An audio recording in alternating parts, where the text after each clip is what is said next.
are working. Is the best tech people are the ones who watch you on YouTube. Right on. Yeah, I retweeted it. I just found it. Live. You're working. Nice. Does. It looks like we are live. So, Hake, thanks for coming on. Really appreciate you taking the time to have a conversation. Would you mind telling us a little bit about yourself before we get started? Yeah. Well, thank you for having me on TJump. It's nice to meet you again. I've appeared on panels with you on Dylan Burns' 50th Hippy Dippy Roundtable, and that was a few weeks ago. And then just the other week in Dallas, Texas, at the Modern Day Debate Con 2022. It was very cool. Good I'm James times. Hake. I host the Hake Report. I'm also the Hake News reporter and an expert on the Jesse Lee Peterson show. I work with Jesse. I help put out his content for Bond, rebuildingtheman.com. That's his church and slash nonprofit. So I put out Church with Jesse Lee Peterson. That's how I came across Jesse, and I eventually started working for him. And now I have my own show, The Hake Report, live Monday through Friday, 9 to 11 Pacific time, thehakereport.com. Appreciate you having me, man. Nice. Absolutely.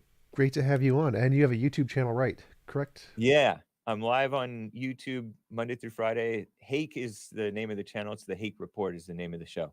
Nice. So, Hake. so you are a Christian, is that correct? You believe in a God? Yes, that's right. I That's am an right. atheist. I believe that all of the evidence is better explained by naturalism. Could you tell me some of the reasons you believe there is for belief in a God? I'd like to hear your thoughts on those and then tell you my position on what you have to say. Okay. So, I was raised Christian from basically when I was born. My parents grew up going to church, and then they became more serious about it after high school, and then they had 5 kids. I was the fourth, and I believe in God because I never found a reason to reject how I was raised. It always rang true to me, and when I read the Bible, the principles of the Bible all ring true, and the miracles in the Bible don't bother me. I know that a lot of atheists get hung up on those, but I just can't relate to that. Um, and then all of the men in my life whom I have looked up to and admired have been Christians, and pretty serious Christians. And and then when I look around me, I don't see how you can look around at creation, if you will, and be an atheist. I don't know what you mean by naturalism, but when I look around, I'm like, it seems there's a God. So I don't know exactly the nature. And I'm a Christian. The Bible, much of the Bible really rings true to me.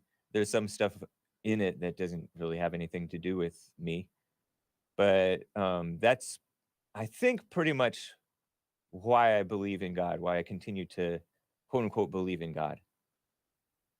Cool. So, some of the reasons I am an atheist are like contradictions between the Bible and archaeology and history. Like, the fact that all of the evidence points to the fact that the Exodus didn't exist. Most of the matriarchs and patriarchs didn't exist. Moses is considered to be a fictional character. Cain and Abel, Sarah, all the people from those time periods seem to be fictional. The first existing one, I believe, is around King David. He's a real person. All the miracles seem to be unsupported by historical accounts. That seems to be the consensus in history that they're the testimony of the eyewitnesses seems to have been mostly made up because that's the standard in the time, standard of all religions, that they aren't real things that happen. They're just kind of made up, like even in today's religions. Oh, Historical okay. accounts aren't real evidence for miracles. Um, all of the evidence from things like biology, Darwin's Origin of Species, the progress that have been made in science seems to point away from a God based hypothesis, and that most religious explanations tend to have to accommodate the scientific data, not the other way around. So we don't really gain much knowledge about the world from any kind of religious doctrines, so it seems more like they were just stories made up by people. All of the different models in physics seems to point away from cosmic creation. The order of creation in Genesis seems to be inaccurate.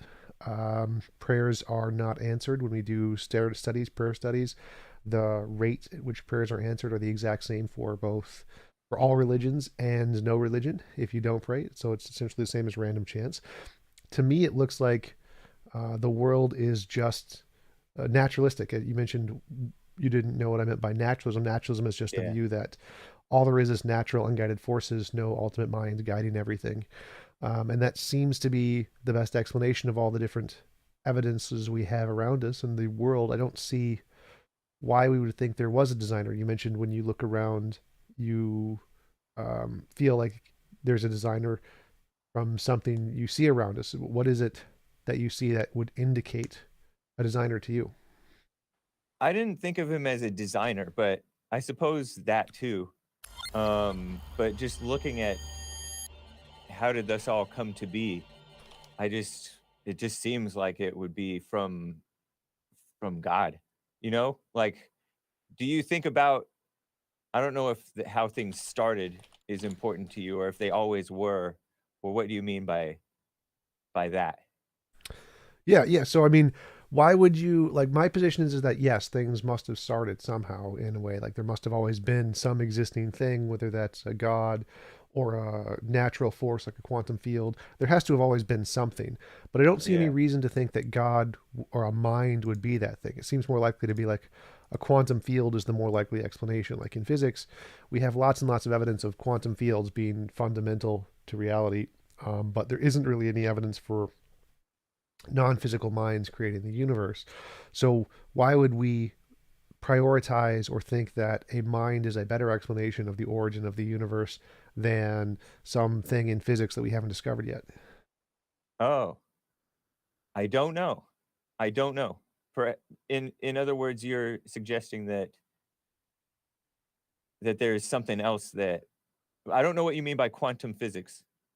I haven't really looked into that at all. So yeah, quantum physics right now, the consensus in physics is that space and time are emergent fields, meaning that they come from more fundamental things in physics. Yeah. And anytime in physics people thought a god was the solution to something, like when we see lightning in the sky, people thought Zeus or Thor or whatever. It was always discovered later to be nope, that's actually just some natural phenomenon we hadn't discovered at the time or we couldn't imagine.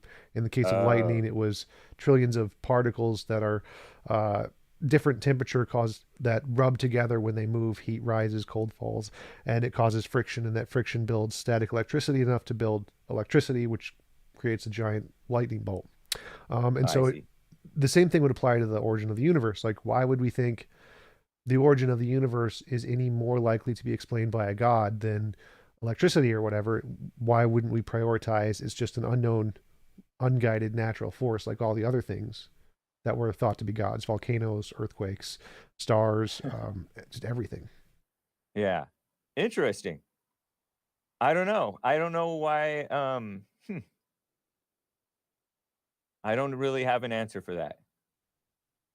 I, you grew up Christian Mhm. and pretty serious Christian as I understand it. And then you went away from it in your mid to late teens. Um, what was the reason? So yeah, I had major depression for my entire life. Since I was a really little kid. And I prayed every day, morning and night, and I believe that there is this all-loving, all-powerful being who was there to help and cared about me more than anything. And Yeah. after not getting my prayers answered for many, many, many years of this, I stopped being able to believe that there was an all-loving being who really cared about me. Um, Yeah. I didn't even learn about atheism or philosophy until many years later. I think I didn't start researching that until mid 20s. So yeah, the reason I stopped being religious was because none of my prayers were ever answered, and I was in quite a bit of emotional pain and needed a significant amount of help that I never got from any religious sources. Yeah. Wow. Um, yeah, I don't know. I don't really have any answer for why somebody should or should not believe in God. I think that it just people most of the world believes in God in some form, although most of the world has the wrong idea about it. So I think that um and I think that atheism is kind of another example of having the wrong idea about it because it it seems like it seems like you would just leave that open for an I don't know type of thing, as opposed to it must be it must be explainable. We just haven't found it. Does that make sense? Yeah, for sure. But why wouldn't we prioritize the idea that it would be explainable by naturalism? Like, it seems like we can make a reasonable evidential based argument that most things humans come up with are just things they've made up in their imagination. Right. And it's only reasonable to believe something isn't imaginary once you've provided some kind of evidence that can differentiate imaginary things from real things. Yeah. And if you haven't provided any evidence to differentiate imagination from reality, then it's reasonable to conclude whatever somebody's saying is probably an imaginary, non real thing. And so until real evidence is provided for a God, it seems like the reasonable position is to say that that's probably just something in people's imagination, just like all the other things were leprechauns, ghosts, fairies, all of those things that humans made up were due to the anthropocentric fallacy, the hyperactive agency detection system, where people are like, it back in thousands of years ago when we were hunter-gatherer societies, we'd hear a rustle in the bushes, and people who thought it was a lion would always run away. They just always run away because it's like a lion, Right. don't want to get eaten, survive. And the more skeptical minded people were like, you know what? I'm going to wait and see. I'm going to wait for more evidence. And like, I don't Yeah. know, it might be a lion, it might be the wind. Well, they got eaten more often. And so they aren't the ones that got the pass on their genes. And so Hmm. the kind of mind that we have evolved from one that prioritizes agency and everything. It just sees rustle in the bushes or monster under the bed or any like dark alley. There must be like some kind of a evil person there or something. Wherever we see mystery or something we don't understand, our brain defaults to saying that's agency and we need to avoid it because it's dangerous. And because of that, this is where all the religious beliefs come from, where all the feelings of like when we see a scary movie and when it's over and you have like a dark and you have the lights off or something, you feel like, oh, there's a monster in the corner. All of those kinds of Right. sensations are just a result of this hyperactive agency detection. And so it seems reasonable from an atheist perspective that, oh, this God thing probably also hyperactive agency detection, probably imaginary. And until there's actually really real evidence provided for it, we should probably just default on that. Huh. You know that it is so interesting because I think most people, probably perhaps almost everybody, gets the wrong idea about God and they just make up fill in the blanks where it doesn't make sense. And I mean, religion has become more and more taken over by like a woman's it's become more and more a woman's thing where the women want to go to church, the women make the kids go to church, the husband or the would-be boyfriend becomes a Christian because of the woman. That's And the Pine Creek theorem. Actually, one of my good friends, Pine Creek, he says that women have converted more men than all apologetics. yeah. And and I don't think that's conducive to like really finding the truth about God because it's people don't I don't think that people generally, including whether atheist or Christian or any other religion or whatever, I don't think most people base their at root beliefs on logic and reason. Um, it's just presumption, a lot of presumption, some experience, and then I don't know. But people fill in blanks. You're so right. People do fill in blanks where they don't actually know God is this way or that way. And you'll see it even from people who are strict about following the Bible. They will interpret it in a way that it doesn't even so that the Bible doesn't actually mean what it says. We run into this all the time on my show and on the Jesse Lee Peterson show, my show, The Hake Report. So I can totally see what you mean. You are right. It's an interesting statement about the wait and see people getting killed and eaten. But those wait and see people, if they're cool headed, they can oftentimes survive better than the people who panic about the rustling in the bushes and be better rewarded if they're cool headed and alert as opposed to just off the deep end waiting and seeing because there's a time to run. There's a time to flee. But I don't know. That's very interesting. You brought up about stuff in the Bible, a lot of it being disproven or not, helping to explain physical reality. But how about, well, I don't know if you meant it this way. What about the stuff in the Bible that is just wise, true statements that just ring true to yourself? Do you know what I Yeah, mean? yeah, like the golden rule, those kind of things. Sure, there's lots of general wisdom in the Bible, but most of it originates from other religions. Like the golden rule is predated in Hinduism. Most of the wisdom is predated in the older religions. Like I think the oldest monotheism is Zoroastrianism, and there's the oldest religions that I know about are Jainism and Hinduism, and most of those seem to be even more wise and moral. Like Jainism specifically is absolute nonviolence. They advocate for animal rights and of all kinds. They value all conscious beings, and I think that's even more moral than the wisdom we find in the Bible. And so I think that it's like the statement, even a blind squirrel can find a nut.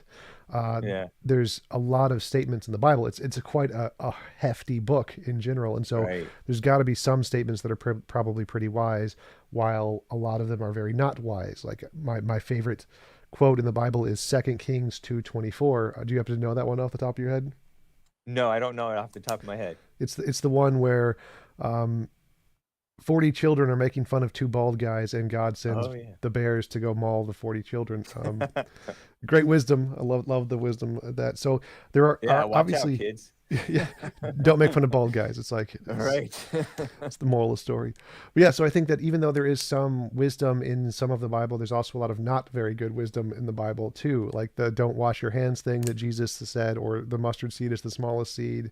There's lots of things in the Bible that aren't very good. So even though there are some correct things, if this was really a book written by the creator of the universe, you'd expect all of the statements to be correct and accurate and true and not ridiculous, while as many of them are quite ridiculous.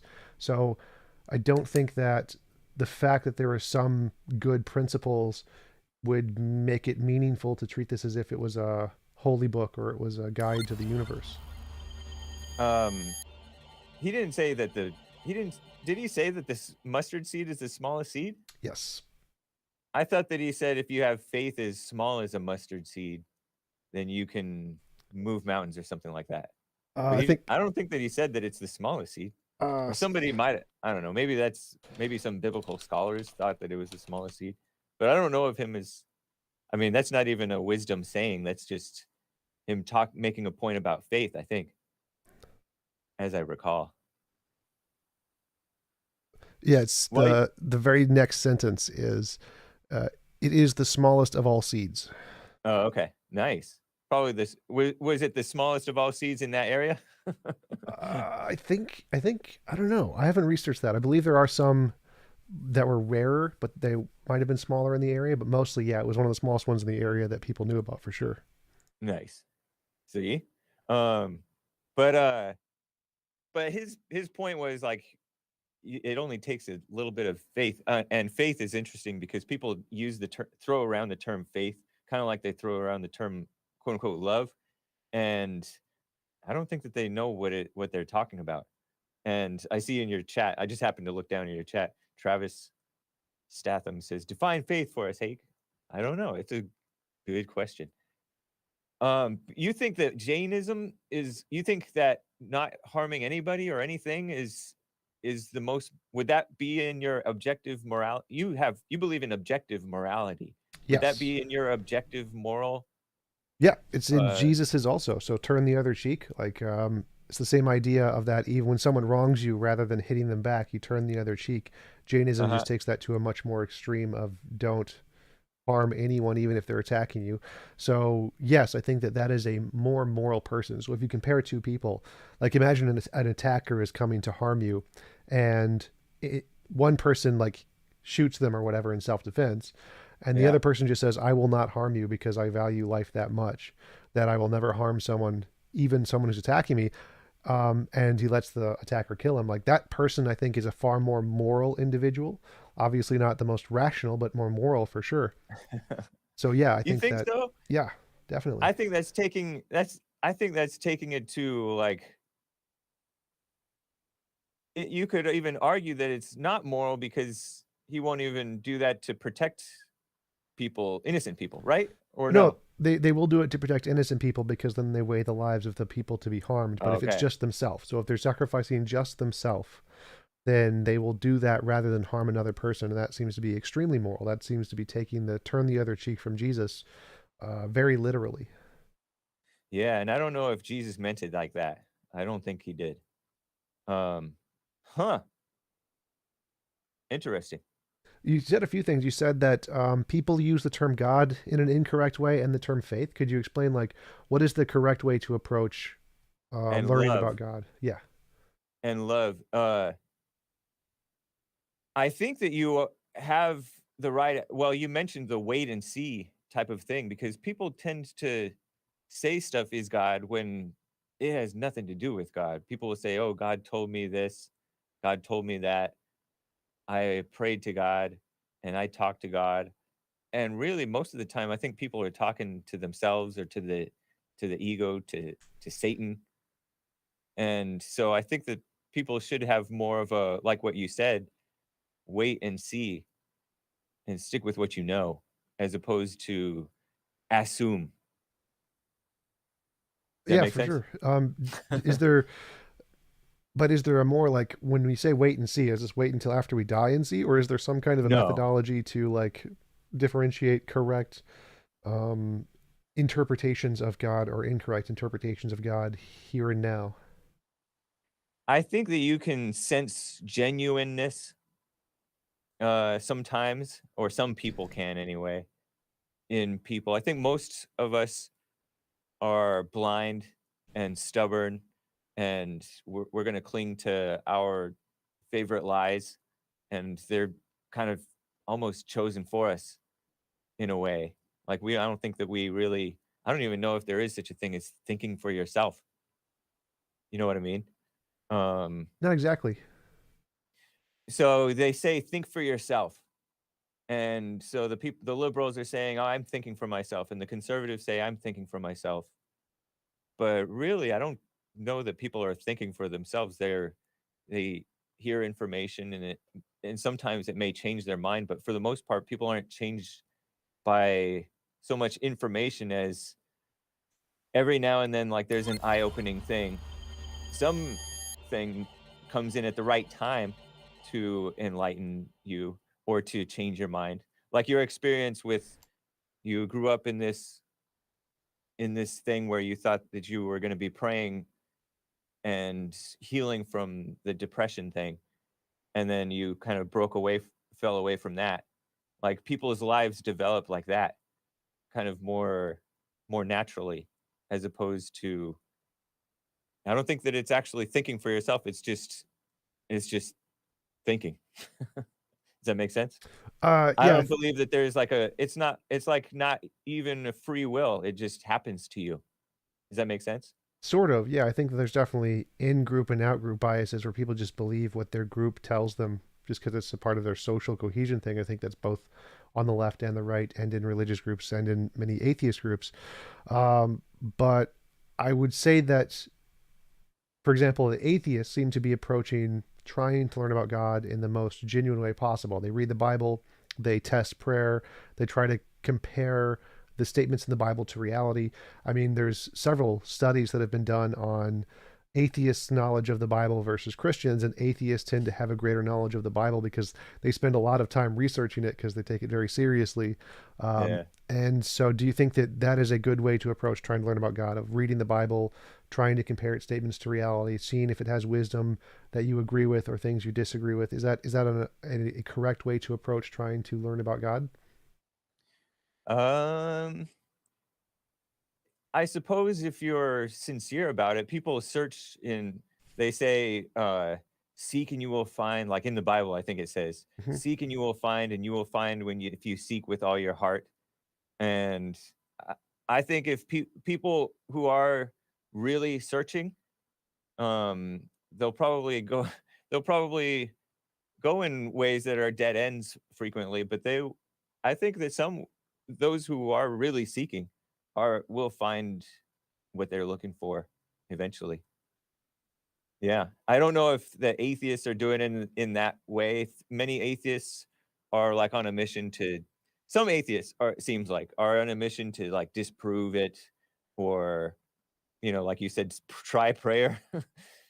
Like if they are predisposed to be atheists, I mean, they can't really help but be atheists. They can't they already kind of don't want to believe in God anymore. So and then We the people who wanted to believe in God, they can't help but just want to believe in God, but they can't you can't force your beliefs by desire either. Either you see it or you don't. Well, I think usually that's for atheists, it's because they were brought up Christian and they're right. losing faith and they're desperately trying to cling to it. So they're trying to find any Oh connection yeah. with reality that they can use to bolster their faith. They're trying to say, they look into the history and say, well, did this really happen? Is this supported by history? And when they find out it's not, like many young earth creationists, this is a very common thing for young earth creationists to lose their faith, is when they look into the Yeah. age of the earth and they realize, oh, cosmic microwave background radiation 13.8 billion years ago, that's a lot more than 6,000 years. Or dinosaurs, which are millions of years old, or we have societies that are over 6,000 years. When they actually look into the history and it contradicts the version of the Bible they were taught, that's when they lose their faith. And the same thing happened to many people. I think there was a poll that was a few years ago that stated half of the reason why people leave Christianity was for moral reasons, and half was for scientific inaccuracy reasons. And so it seems like atheists, the vast majority of them, is like they're trying to bolster their faith when they're losing it, and when they actually look into the data, it ends up challenging their faith more. And so they are usually genuinely looking to try and believe, but they usually find Okay. things that weaken their faith. Yeah. Like I said, you can't really make yourself believe something. Um and that's interesting. I have a suspicion, and I think it might be common, that a lot of times this happens in adolescence or post-adolescence, where people are getting into sex and all this other mess, and they're just going deeper and deeper into hell because kids start out bright and free and happy and honest, and then as they become kind of like dead. I've seen it so often when they become like 9, 10, 11, 12, 13, 14, 15, 16. And then so they start to lose like the morals, perhaps false idea about morals, if you will, but they also like kind of throw out the baby with the bathwater. Because I can't picture somebody, I mean, I suppose it's possible, right? I can't picture somebody really being in an existential crisis about the age of the earth and stuff like that, because none of that stuff matters to me either way or bothers me either way, because it doesn't affect my life in reality. You know what I mean? But they go in and look for stuff to prove it. And I do find that there is this excitement among both Christians and secular type people to prove or disprove this or that, or find quote unquote reasons to believe, and have these stories of people going dying and seeing heaven and then coming back and telling the story. It's all this, to me it's like a shallow intellectual justification for just something that should be informing how you live from within. So do you think, is there any justification that would give you a reason to believe, or is it mostly just something that informs how you should live in a meaningful way? Is that the primary reason you think it's beneficial to believe in God? For me, um, I have this assumption about God that that um, living for Him really would be the best for me, the best for my life. And so that's the root, I think, for me, for why I both like believe on an intellectual level and like want to like really believe and follow it. Could you say that again? The reason that I have this assumption about God that um really following him, really seeking after him, like being God's man, if you will, would be the best for me in my life. So it's kind of like a selfish reason that I want to be following God. So best for you, how? Like, there's the prosperity gospel who think that if you follow God, you'll get lots of money. Is it that kind of thing, or more like fulfillment kind of a thing? It'll give you more fulfillment. Yeah, it's more like peace. Yeah, fulfillment, I guess. Peace. Um, the money thing is not like a. I mean, I don't want to be too rich or too poor. Like the Bible says, don't let me be too rich so that I forget God, and don't let me be too. Which maybe that's what's happening with all these atheists popping up because we have such a spoiled culture, right? That we get to spend our time thinking about this stuff. And don't let me be too poor that I get tempted to steal or whatever. So it's not so much the prosperity thing; it's more about the peace and fulfillment, and yeah, like the self-respect kind of thing. So if people were happier or had better lives for them with different ideologies, do you think they'd be justified in rejecting Christianity? Um, yeah, I mean, I suppose they would be if they wanted to do that. It's totally fine with me. And as far as justified in rejecting Christianity, I I sup I suppose, but I don't know if they objectively would be. I would question it. You know what I mean? Well, sort of. That's Because what I'm asking because it seemed like you yeah, said the primary reason you believe is because you think it's best for you. yeah. And if people gained more value and fulfillment from different ideologies, atheism or Hinduism or Jainism or whatever, would they be just as justified to say, well, this is why we reject Christianity because this gives us more fulfillment than Christianity? They would be justified in that, but I don't think that that's what they would run into in reality. What do you mean? Because my assumption is that Christianity is the right way. For everyone? Yeah. I mean, people it does say like in the Bible that people because we're all made by God, people naturally have the right way within them to live. So even without having the law, they follow the law naturally. Well, that'll be a second question I want to ask about, but it seems like there's many people who live more fulfilled lives without religion than with it. Um, are you saying that if they went back to religion, somehow they would be happier, or uh, yeah? No, I wouldn't. I mean, they definitely can. They can return to it in a more real way as opposed to all the false assumptions that they were brought up with or whatever. They can return to it in a real way, but um, it wouldn't be in the same way that they had left it.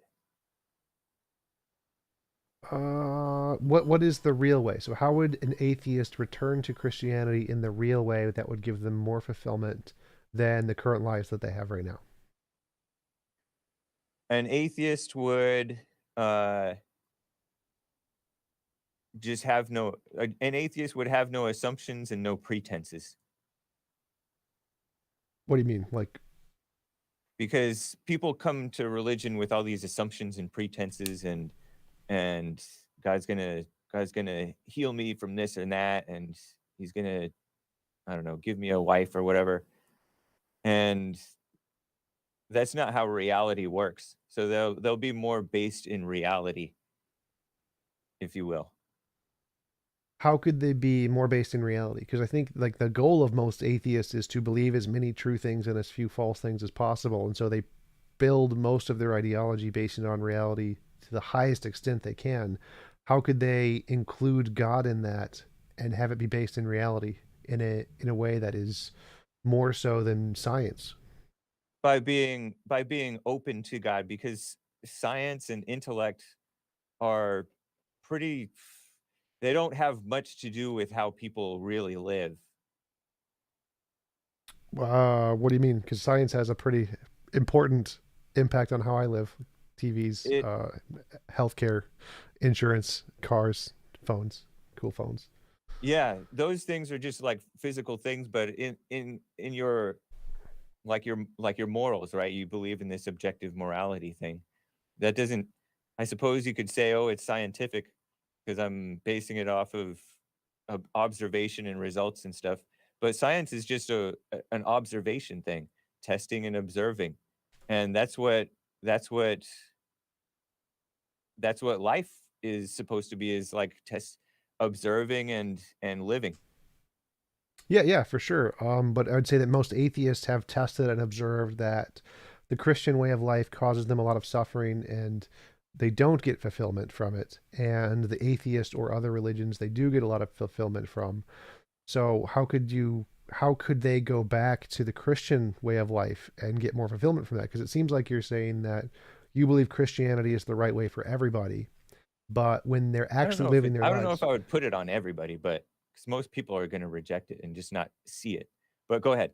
yeah, But go because the ahead. Yeah. question, the statement was is that it seems like you're saying that people would be happier if they were Christians or if they lived Christian lives, and to me that Yeah. seems inaccurate. I think that many people, most people would probably be less happy if they did that, which is why they're leaving because they found a better way to live, a happier way to live without Christianity. But most atheists, I mean, I don't know if I've met an atheist who's really at peace, who's like an admirable person. I haven't met many people, period, who are really at peace or admirable people. The only ones that I have met have been Christians. But I would say that most people aren't really, they're just gonna find like a measure of imitation peace, and most people are just headed for hell anyway. I mean, most people aren't gonna accept God. I think that's biblical even, that most people are gonna reject it, gonna reject reality. So Well, they will have like they'll be more at peace because they don't want anything to do with God or reality.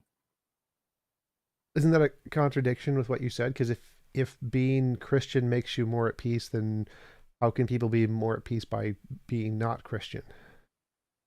They are more at peace because they're not gonna accept it anyway, and if you're not gonna accept the truth, then you can never be at peace with the truth. If you can accept it, then you like, if it was given to you by God to accept the truth, to see the truth and accept it, then you will accept it, and then you will be at peace with it. But most people hate the truth. Like, you see people overreacting to, like, Trump when he said something that was true, or people overreact to Jesse Lee Peterson when he says stuff that's true, and he's just saying something that's true and being totally peaceful about it. But most people reject that, and it disturbs their peace, so they're more at peace staying away from the truth than they are being at war with it. Well, But my position is still that Christianity is still the right way.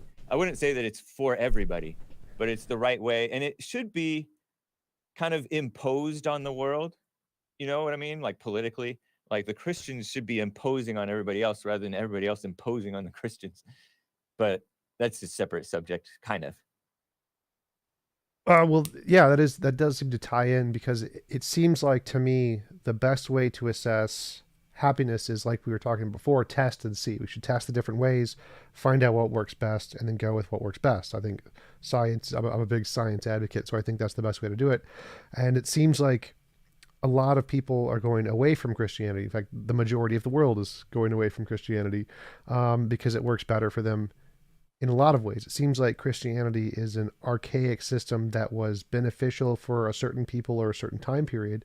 But now, as we are advancing in technology, that we have better ideologies, more moral ideologies, things that can give us better insight into the current world. And inform our lives and how we can live them in a better way than Christianity did. Um, I don't understand why you think it's that the old Christianity, which seems like an archaic religion, would give us a better way of life today, when it seems to be something that doesn't really apply to modern life and seems to apply more to life thousands of years ago. But does it though? Because there's some basic wisdom about dealing with people and about men and women that and about sexual stuff and all that stuff that is basic to New Testament Christianity, like one wife, one man, one woman. Um, Husbands, love your wives. Wives, respect your husbands. Children, obey your parents. And that's being thrown out the window.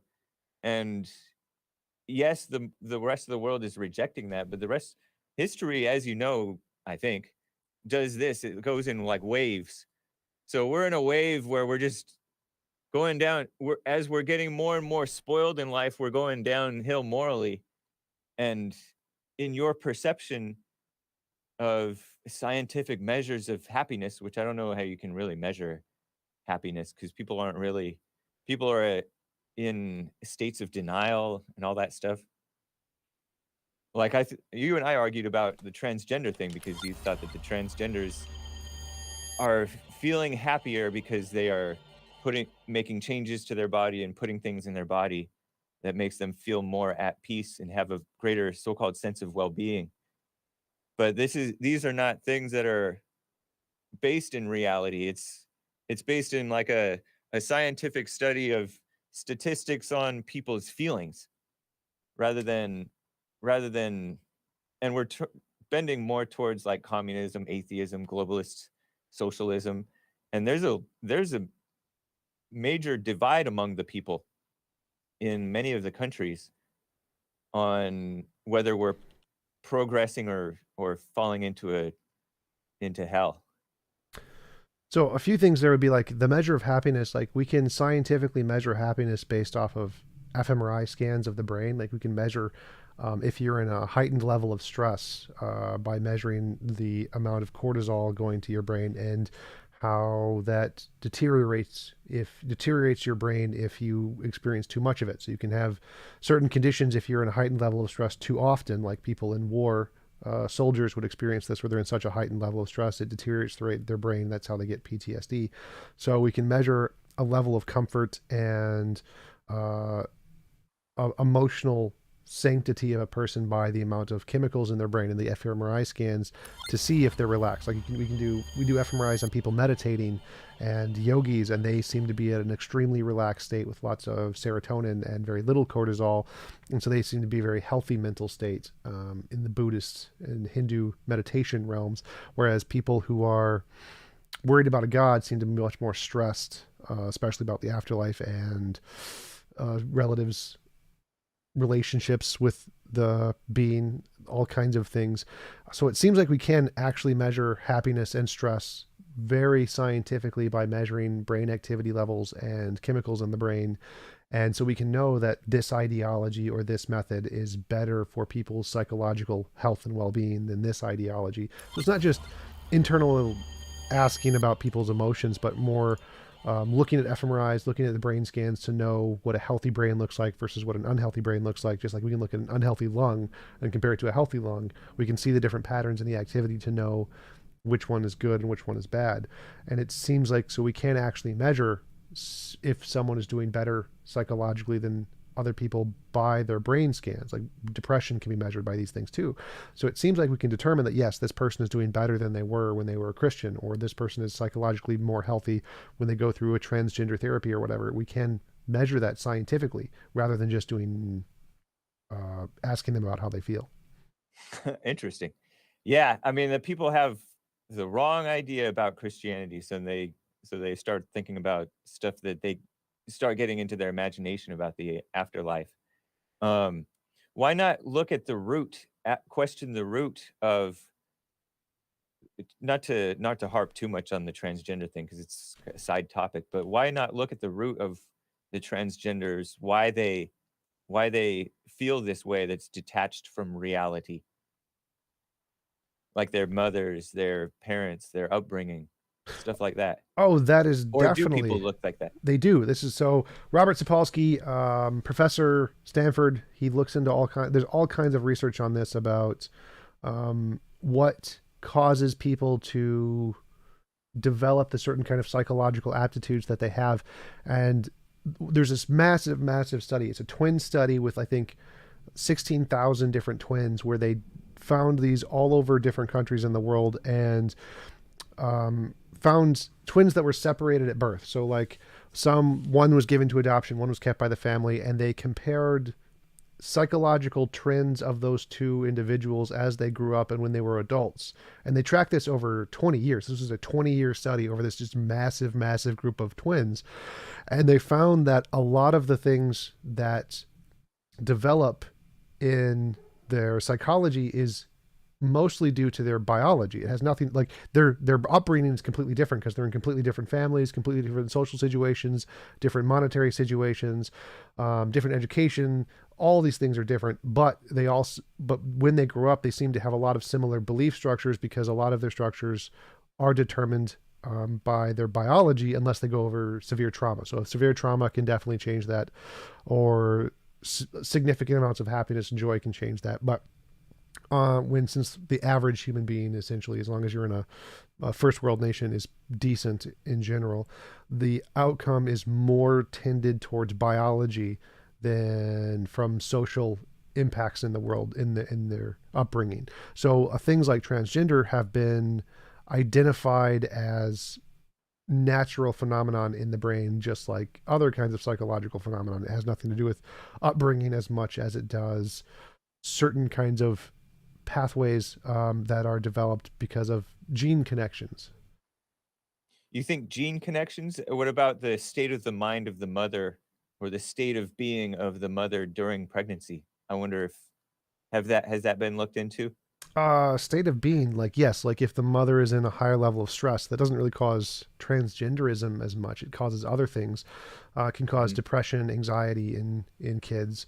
Yeah, so the mother's mental state and the chemicals being released by the mother definitely affect the child. I don't think any of that could cause transgenderism specifically. It's too much too specific.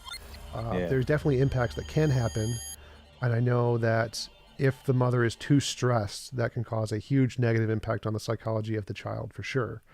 But those are usually much bigger problems than transgenderism. Those are like Yeah. super bad psychological things that really screw you up. That can cause like forget what they are all. There's actually big conditions kids can get if they're exposed to too much stress as a child that can be completely debilitating in the brain. But yeah, they can definitely have an impact, but it's unlikely to have such a specific impact to make someone transgender. That's highly unlikely. Yeah. Did they have they looked into, like, the how a lot of this stuff is catching, it's cool now. It seems to be like, um seems like there have been waves where more people end up being gay, quote unquote gay, or into the um unnatural sexual relations or whatever. You know how it's cool now and all that's promoted and there's others around them. Is that have they looked into like how it's catching? You know what I Yeah, mean by catching, like contagious, yeah, social yeah. contagion? Yeah, so the social acceptability impact seems to have more to do with how often people are willing to admit it. Like they've done different measures of cultures throughout time to see how many have like what percent is LGBT or something. Like, and it seems Yeah. like it never goes above like 5 to 10% of the culture, and that's the same 10? usually across all different species and groups. It's doesn't really grow much because of societal. It's usually biological, and this is the same across not just humans. All lots of species have gay and non-standard heterosexual relationships, and so it seems to just be a natural phenomenon because of biology. And it's always the amount that is affected by sociology just seems to be how willing people are to be honest about it, not as much it doesn't actually affect the rate. The rate seems to be determined by biology. In this case, honesty is not necessarily a good thing because you don't want to it's something that should not be encouraged to be promoted. It should be something that because everybody has their issues, right? It should be something that's encouraged to keep quiet and overcome it if you can, or just keep quiet about it and deal with it deal with it quietly in the closet. Well, I'm not so sure about that. I think that if something is a biologically determined fact that you have no control over, and as long as you're not doing anything immoral, then we should allow it. I don't think there's anything wrong with homosexual relationships. I think that it's two consenting adults and they're fine to do whatever they want together. I don't think it's immoral at all. I don't think there's any reason to think it's immoral. It seems pretty obviously kind of an an unna an unnatural, like a, like what that guy Xander Hall told me, they call it homophobia, phobia, or transphobia. Phobia doesn't mean fear, he said it means aversion. Yeah, It yeah, seems it like means people have fear. a natural aversion, even they themselves, are kind of disoriented. It's like a sexual disorientation where they're like, "This seems wrong," and they know that something doesn't seem right about it. I think that it's I think that we all have issues and we don't know. I mean, you can say that there may be a biological weakness in them, but it's not I don't think that it's something that should be encouraged at all. Well, to me, like it does seem natural. It seems like this homosexual relationships are a thing that happen through all species. Like it's Oh, not. like animal like, Yeah. but we're not supposed to act like the animals. We're supposed to act like dignified human beings. Well, I think that would be two separate things there. The first thing is that is it natural, and to answer is it natural, we would look at all the other animals and say yes, they do it too. So it's pretty natural. I mean, that seems like a good way to define natural is if other things in nature are doing it a lot. Um, I don't know, like I don't see Are why. like 5 to 10% of animals doing that mess too? Yeah, yeah, it's all across Really, all it's 5 to species. 10. I think it is That's of all crazy. mammals. I think it's Wow. of all mammal, any mammal species, they all have that same kind of proclivities, and more in some. Like I think different kinds of chimps have significantly higher rates of homosexual relationships. Snakes Yeah, definitely have they're like a ton hypersexual. more, but I don't see why it would be. So it definitely seems natural to me. It definitely seems like yeah, this is a biological thing. It happens in all species. It doesn't seem to be a human thing at all. It's definitely a pretty common thing among animals. Um, but I don't see why it would be any more dignified to not have homosexual relationships. Like to me, it seems like again, if there's consenting adults, the dignified thing to do is to say you can do whatever you consensually agree to in a relationship. I don't see why we should say no, don't do these consensual actions and only do these consensual actions. Oh, yeah. No, there's a lot of things that people should stray away from, I think, that are just a lack of dignity and not good for you either. Um, yeah, interesting. Wow. Well, that would be like how and why. Why do you think they're not good for you? Why do you think they're less dignified? Because to me, I'm again measuring this off of fMRIs, off of brain scans that say what is the mental health of the individual, and we can measure mental health of people, and if they are homosexual and they are in homosexual relationships that are consensual, they seem to be healthier than if they try to go through like conversion therapy. Like people have done fMRIs on people who've gone through conversion therapy. It seems to make them more miserable. So if they reject their nature, it seems to make them worse off psychologically than if they accept it and find ways to constructively and healthily express their nature. It seems to be better off psychologically. That's what the science seems to say, as far as I can tell. So why would you think that that's unhealthy or that we should avoid that or that's undignified? Because that seems to be the opposite from what I can tell. Well, I mean, you look around you, the ones who are like radical and in your face are just some of the most miserable people. I Well, mean, we that all that that see applies that. to every ideology. So the Republicans on Twitter, the Democrats on Twitter, the Fair enough. atheists on Twitter. It's all they're all the ones that you hear the most about are the most annoying because the Yeah. news prioritizes the most annoying ones because it gets the most clicks. That's the news's fault. Blame the news. um, but it's I don't know. I don't see that that's a dignified thing, and the activity, especially among the males, is it results in like a whole lot of disease and early death and all kinds of madness. But it just and on the face of it, I think it's natural for people to have a natural aversion to it. And the push nowadays is to subvert what's natural to make us all accept what's unnatural, and even alter our bodies in unnatural ways and stuff like that. So Well, and in what go ahead. yeah, you mentioned that we have a natural aversion to it. We have a natural aversion to lots of things and lots of natural things. Like aversion doesn't mean it's unnatural. It just means that evolution has designed us in such a way that we want to avoid it. So it Right. doesn't necessarily mean it's bad or unnatural just because we have an aversion to it. Like social aversions happen all the time, and they're usually things we have to overcome to make progress. Like I remember there was the aversion to dead bodies was a big one. Um, that was it was illegal in many Islamic countries to ever desecrate a dead body because of this aversion, but people overcame that and ignored it.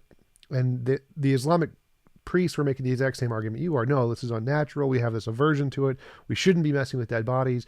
But by understanding dead bodies, we made essentially all of the progress in science, in biology, and medicine that we have now by Yeah. overcoming that. So it seems like overcoming these aversions and finding ways to um, avoid the negative things while achieving the positive things seems to be a better way of life than just accepting these aversions are naturally true and then just living by them. It seems like we've made lots of progress by overcoming these aversions and finding ways to overcome these natural limitations that we have and live better lives because of it.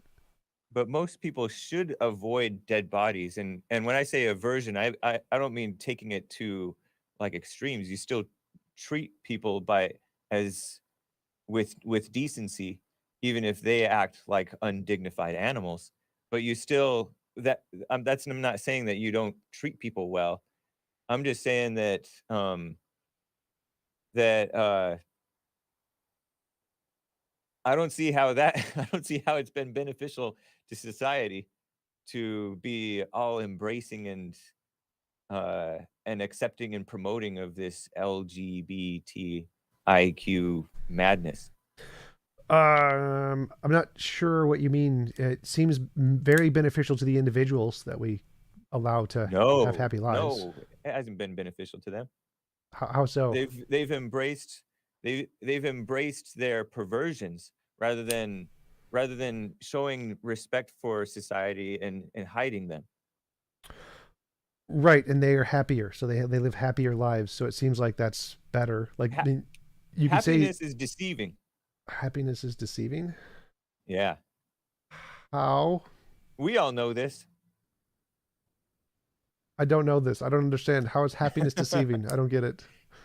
You can feel like, okay, when a for example, when a transgender quote unquote comes out and does the some of the steps to become more affirmed in his delusion as as a transgender, feels great bliss, and then some of them reality hits, and some of them they continue to hide from reality and keep that maintain this form of happiness. They get into drugs and all kinds of uh, different relationships and surround themselves. They have to hide away from the people telling them the truth.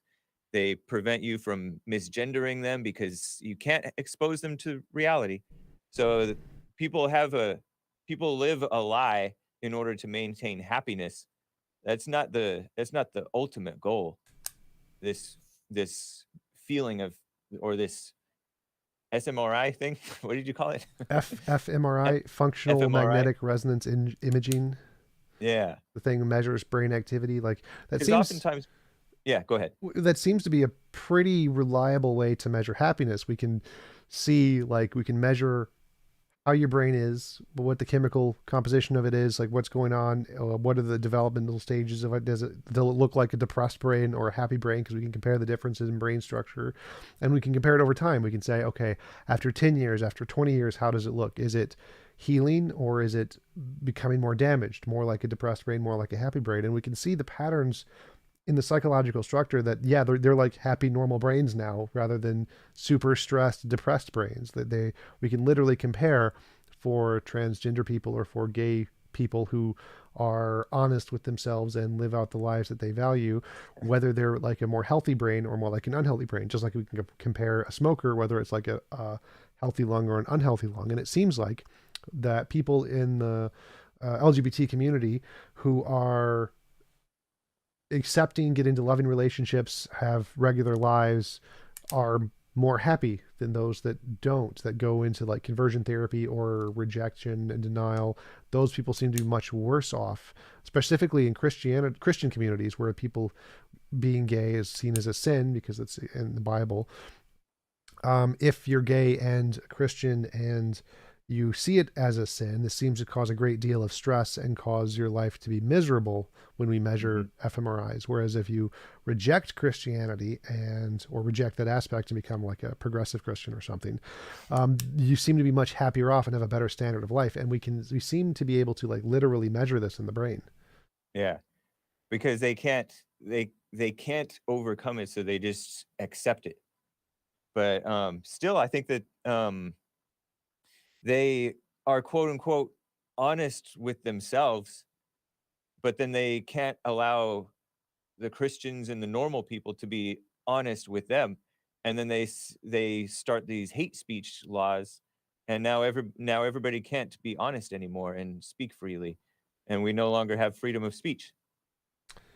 Well, sure. I'm for free speech. So I'm not a fan of hate speech laws like the Jordan Peterson thing, but I don't see that as I don't see that as like a big thing. Like that's obviously what the news talks about, but that's not as much of an issue as gay marriage. Like gay marriage, I think is a great thing. That's been hugely beneficial to the psychology of many, many people in the country. I don't see why that positive would be outweighed by the negative of speech laws, which are essentially kind of being rejected. They're essentially accepted by Democrats just as a virtue signal, and they don't really take it seriously or implement them anywhere. So it doesn't seem to be like that's like a huge negative thing compared to the massive positive things that we've given from human rights and to the value of millions of people's lives. So, so the minority of Christians and people getting prosecuted for so-called hate crimes, hate speech violations and First Amendment violations. I mean, it is First Amendment violations, the hate crimes thing. That's fine. It's just overplayed, but it's fine. The rare cases of that is fine, as long as we can have the gays think that they're married and thinking that they're in loving relationships. Well, there's always some amount of laws that are misused. Like that's always the case for every group. So the fact that we have protections against some group and that some minority of people misuse those protections to attack or demonize those they don't like is true of everyone. That's true of every law. So every like religious protection is the same thing. The fact that we have religious protections, people take advantage of that to extort money and to manipulate people. So I wouldn't say that because some minority of people take advantage of a law in a negative way, therefore we should get rid of the law. I mean, obviously, the fact that some people use guns to kill other people doesn't mean that we should get rid of the Second Amendment, right? I mean, you would agree that the fact that a minority misuses the law doesn't mean that we should take away the rights of the majority. Yeah. I don't see how the same-sex marriage thing has been beneficial at all. It's just been validating the notion that it's been kind of undermining the notion that we need a man and a woman and children at a time when we need more men and women making children than ever, especially in America and in the white countries that are accepting this, or the diverse countries, I guess there are, that are accepting this stuff. Well, I think that should be left up to the individual of whether or not they want kids, but they're not leaving it to the individual. They're pushing this notion that same-sex marriage is real and it's fine and it's loving and love is love, but they don't have any idea what love is. These are not loving people. Well, I don't see any difference. I'm not saying just the gays are not loving people. I'm saying the people who are supporting the gays are not loving at all. Well, I don't see them as pushing it on. Like they're not pushing gay marriage. They're not like saying you should marry the same sex. Gay marriage. That was not. No. I mean, it was not even something popularly voted on. It was popularly voted against. No. I mean, anyway. They don't push individuals to get married to the same Right. sex. Yeah. They're like, if you want to, then you can. They're pushing Yeah. the rights of the individuals to be able to choose gay marriage, but they never try to push individuals to get married in a hetero or homosexual way. It's always up to the individual. So I don't see how your argument holds there, because it seems like giving people the option to do that, because if they're homosexual, they're not attracted to the opposite sex, so they're not going to have kids anyway, presumably. Giving them the option to get Many of them married, do. most of them don't. It's very rare, but many of them Yeah. choose to. Once they get married, they have health benefits. They have the ability to have a more stable home, more stable income, happier lives, productive. They're significantly more productive in the economy, and this affects millions of people. It's about, I forget, some percentage of several million, 5 to 10 million Americans or something. Giving them improved lives so that they can be have a better psychological standing and then a better impact on the economy seems to have a huge positive benefit for everyone, rather than persecuting them. So it seems like there's been tons of benefits of allowing You gay think it's marriage. you think it's persecuting them, not pretending that this is a marriage?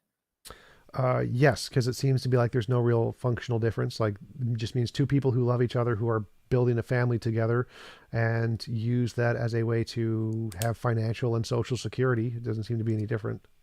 But there's a plain difference because they can't build a family. They have to go outside of their homosexuality to build a to become quote unquote parents.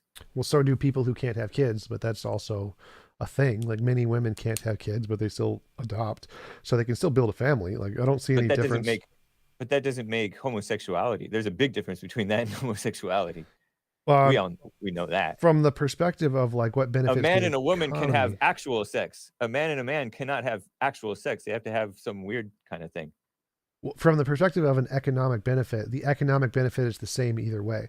So if they're raising kids and taking kids from foster homes, which has been proven to have the kids get better lives, benefits the economy. Like, if they are psychologically in a better place and work more effectively, that benefits the economy. If they're allowed to start businesses, that benefits the economy. Like, all of the things of giving. That's ill-gotten gain though, because women working has quote unquote benefited the economy, but at what cost? Like the families have fallen apart and now like people can't afford to have just I mean they can, but it's much more difficult for the man to work and the woman to stay at home and raise the kids. Now they have to have the state raise the kids. What a mess. So this ill-gotten gain of benefiting the economy, you guys will accept anything. Well, seem to be unconnected things. Like, it seems like there are many countries where women have the right to work and can also raise a family. Like, it seems to be like an American issue because of what I'd say are Republican economic policies and many Democratic economic policies that led to that. I don't think that's the fault of allowing women to work. I think that's the fault of bad economic policies, and it seems we can prove that by looking at other countries where women also have work, but they can stay at home and afford childcare and get significant amounts of maternity leave and healthcare. And child support is more prevalent and it's less expensive to have kids be taken care of. Like, it seems like we can solve those problems economically. Those aren't a result of letting women work. That's a result of economic policy. So I don't But think that's a women comparison. it is because women working has doubled the workforce. Yeah. So you have a surplus in labor when people don't, and so therefore you have all this.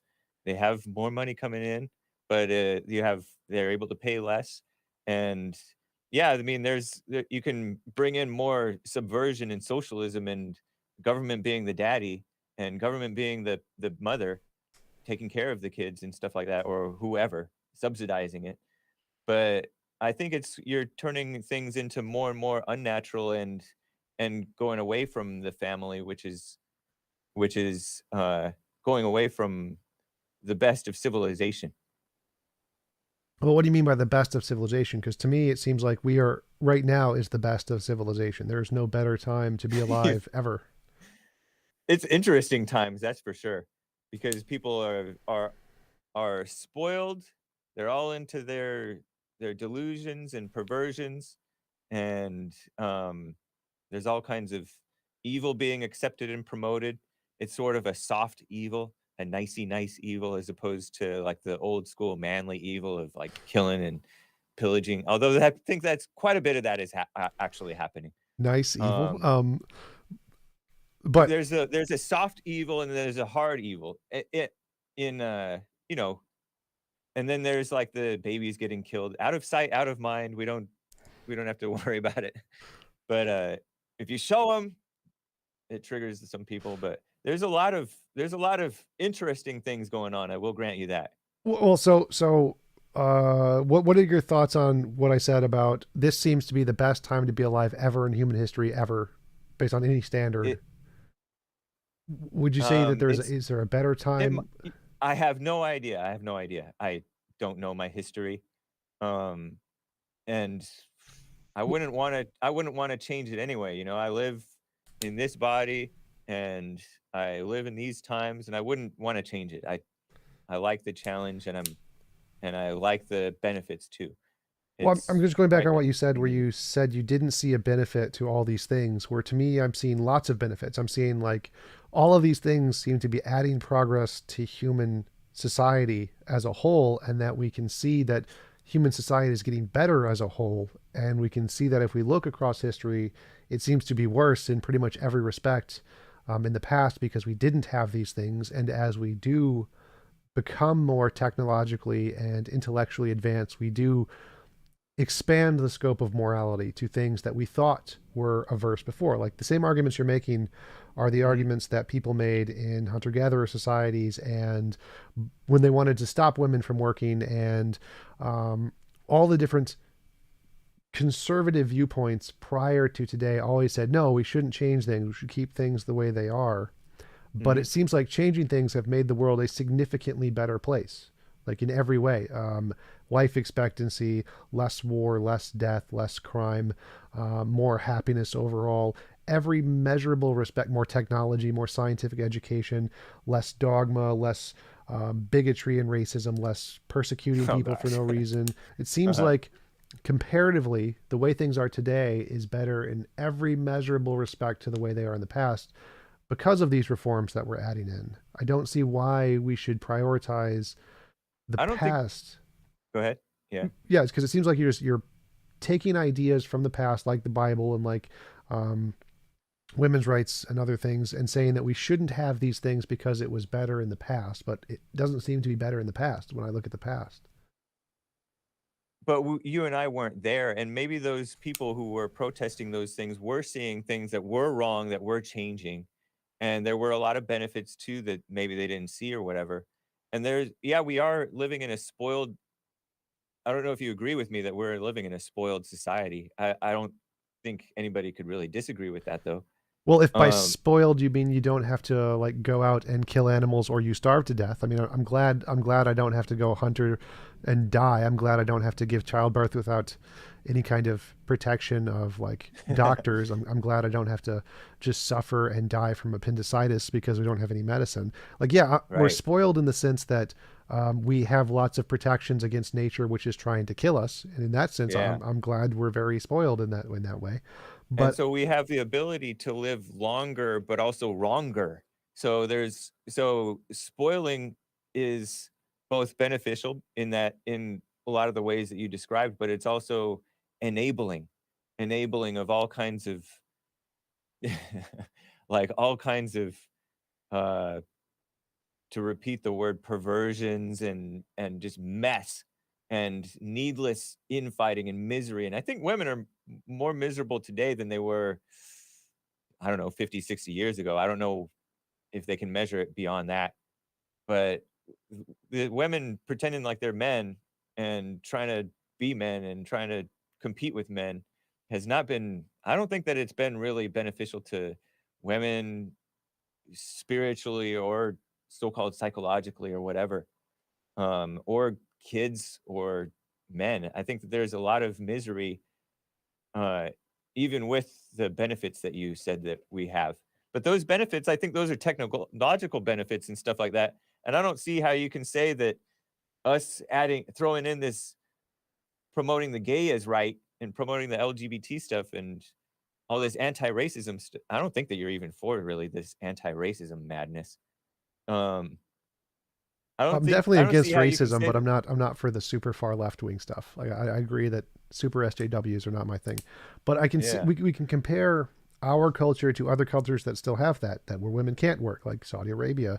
They're worse. They're less happy. They're more miserable, and we can compare them to, like, obviously, yeah. Neither of us were there in the 1950s, yeah. unless you just look like a phenomenal 90 or whatever. Um, but we can look at the data from back then. We can look at crime rates. We can look at health rates. We can look at Crime um, rates were lower than now.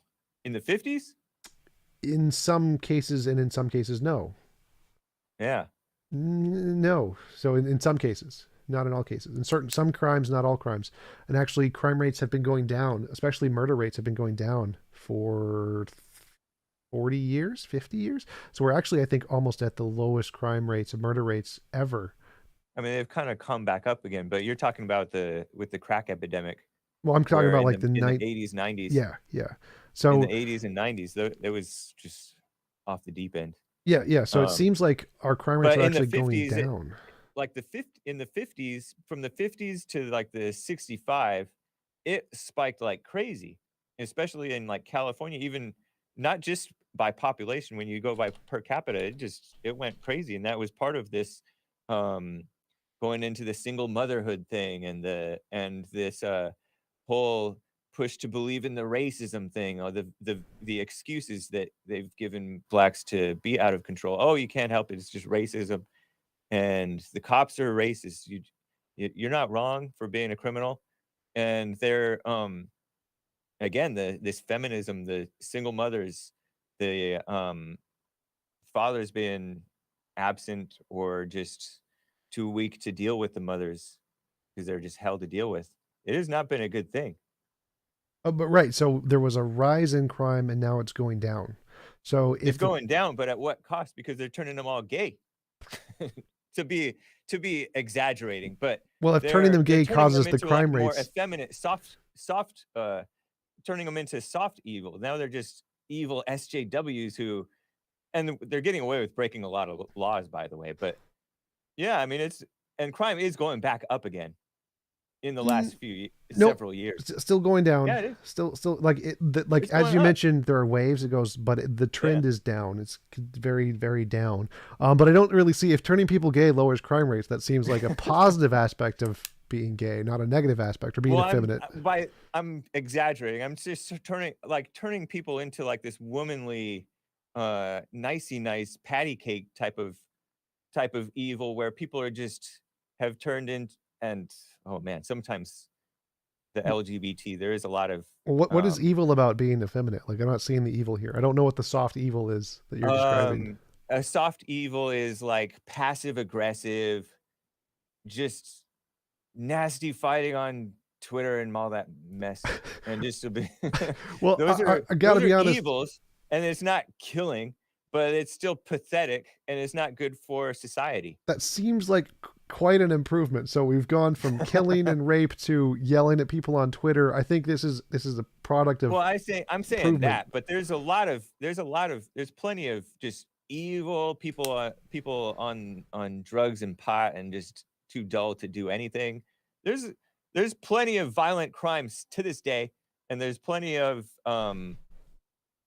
abortions to this day, even though abortions are supposedly going down because people are just either not having sex anymore, or they're using all that protection mess, and so birth Protection rates are mess. going down. Like I'm not seeing that as a bad thing either. So I don't really understand when you You don't see a define. declining population as a bad thing? No, and not if people don't You want to don't? have kids. No, I don't think like like the Muslim society has a very high population because rape is a thing. There's legal rape and marital rape. I don't see this as a good thing. I don't think allowing or trying to enforce policies that create a more populous society is a good thing. I think the population of society is determined by the choices of the individuals, and so I think it's a good thing that people have a option. It seems like when societies grow technologically, then the population automatically goes down because they choose to have less kids so that they can give a better life to the one or two that they do have, rather than having six kids because three of them may die of hunger. Um, And then they can help out too. yes, when the other kids are dying of hunger, the three remaining kids can work together to try and survive. That seems that's the inspiration for having many kids, is that if a lot of your kids are going to die because they're going to starve to death, or because of dysentery, or because of appendicitis, you want to have as many kids as possible so they have a high chance of living. Now, because your kid is pretty much guaranteed with a very high level of certainty to actually reach adulthood, it's much more reasonable to have few kids and then invest your resources into the giving that one kid as much happiness as possible. That seems to be an improvement, not a declining of society, not an evil. Huh. Um, but you've clearly seen that like China is starting to panic because they're not having enough young people to take care of the growing number of old people. Yeah, So that's a you can't, worldwide thing. So it's also in yeah. Spain, in America, in Japan. Lots of people are having that problem, but I don't think that's an evil. It's not an evil that people are choosing to have less kids. I think it's a selfish thing. I think you could say that there is some evil going on in their lives and selfishness and just, this like I- I said, spoiled. Go ahead. I'm not seeing the connection. So I don't understand how having less kids makes you evil or spoiled or No, selfish. you're evil and spoiled, and so you have less kids, fewer kids, I or don't you. I don't get it. I don't see a connection between Okay, those. so say there's all this pornography going on in the world, and so people are just into pornography. They're not even going out and meeting people. I would say that that's an evil. I don't know if you would agree. D- There's a lot of people doing that protection mess where they have sex out of wedlock all the time and just selfish and Condoms? use the women. What's that? Yeah, Condoms condoms and all protection that us? mess. Yeah, condoms, the pill. And so these women are thinking, "Oh, I'm gonna get my career. I'm gonna get my house. I'm gonna do this and that. I'm gonna get my so-called education." And then they end up all old and miserable, and then they're having these well, I was gonna say they're having these babies, sometimes they're deformed, or they don't even have babies at all, and then they're miserable, probably contributing to the misery of the women. Well, again, it Um, seems like if we're actually looking at psychological data, like they're happier, women are happier. Like obviously, no, they're not. you're cherry picking a Happier than what? minority than the past. Women, according to what I heard this from Stefan Molyneux. He said that women and I've heard it multiple times. It's a, I thought that it was a well-known statistic, so I just assumed that it's true, that women are more depressed today than they were, I don't know how many decades ago, but I think women are more so-called depressed than before. Where did you Uh, get that they're happier than before? in aggregate, so like there's obviously more mental illness today than there was in the past. Like depression is higher than it was, suicide is higher than it was. See? That is a common thing when you have an abundance of Okay. resources. So like people, if you can, Because they're spoiled. Oh, go ahead. more like that, you can keep them alive. So if And empty. Yeah. Okay. Yeah. Yeah. like You're right. if you can take 10 people, and if say in the 1920s three of them were going to die to disease, or if they were too depressed they wouldn't get any food, they die of starvation. Now Yeah. we have social services that'll keep them alive, and so if they We. grow to adulthood they'll be more depressed. So in the Yeah. 1920s they'd be dead, and so there'd be less depressed people because they're dead. Now they're alive and slightly depressed because their mind is biologically tuned to not be as happy as other people's. But you think so? You don't think that you think that it's all biology? You don't think that it's the way that they live their lives? Because I don't know if you've overcome your depression. You Yes. seem fine. Um, was it not part mostly, or I don't know. Is it not the way you live your life that helps you be more fulfilled and like, exercise, eating right, um, living with self-respect? I don't know what the root is, but there's all kinds of things about how people live and how society is set up that is conducive working and all that. Um, stuff that's conducive for people not to be so-called depressed, like the shutdowns that happened. Didn't that increase people overdosing and all that stuff? Yes. So But there's I think aspects of how society is set up. Go ahead. you brought up a good example. So my depression was cured because of lots of sex. Lots of sex is literally what cured Okay. my depression. And so it was the things that you're saying are degenerate and evil are literally the things that helped me cure my lifelong depression. So I'm not seeing the connection here. It seems like you're just labeling things as bad because I mean, it's a they're, crutch. I suppose it's an acceptable crutch for a young man, especially in a society where it's been accepted for a time to keep you alive a bit or keep, well, I don't know if you were ever into the suicide thing at all, but yes, I took a bottle of sleeping pills and slit my wrist back when I was super depressed. is that at one single time? You Yes. did that that was just a one attempt Yes. trying to, wow, that's rough. Um, Yes, and what cured me was sex and opportunities for sex, and so and that has and had now a. you don't really need the sex so much, right? I'm not going to give it up. No. Oh, okay. I thought I think you were I not think going to divulge that. I think I probably do. I think it is a huge part of my emotional safety net that Huh. if I didn't have relationships with the women who I have relationships with, it would definitely make me go back into that depressed state for sure. It does seem like that. Yeah. Wow, that is so interesting. Um, there was something else that you said, but I forget what I wanted to make a point about. Sure. So But there were yeah, go ahead. a few other things I was interested in. Like, um, I'm not seeing how these are degenerate because it seems like you're just labeling them as degenerate because people have a feeling or an aversion to them socially from the Yeah, on the past. face of it, it's just wrong. Yeah, But yeah, yeah. So yes, it's like there's this yes, like feeling that people have in the I think that past. that's, yeah, it's not even necessarily religious, because I think that people just many atheists, or I know at least one or two, who the homosexuality thing, it just doesn't make sense to them. So they don't accept it. Well, how is that different from any of the things that people saw as bad in the past, like mixing linens or eating pork or eating Yeah, shellfish? It seems like all societies had a bunch of these cultural things that you shouldn't do that were seen as abhorrent. Um, yeah, but as society changed, we adopted, oh, those aren't actually abhorrent. That was just a silly thing people used to believe.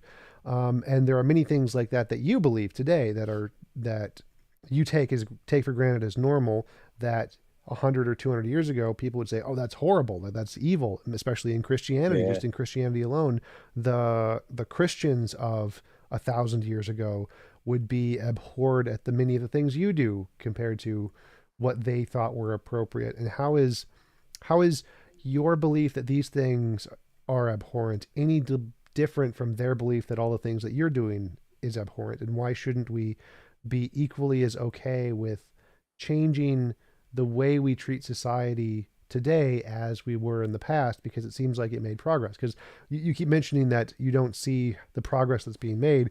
yeah. My I see the metric, changes. yeah, Go ahead. my metric for assessing progress is looking at all of the different statistics we can use to measure the success of society as a whole.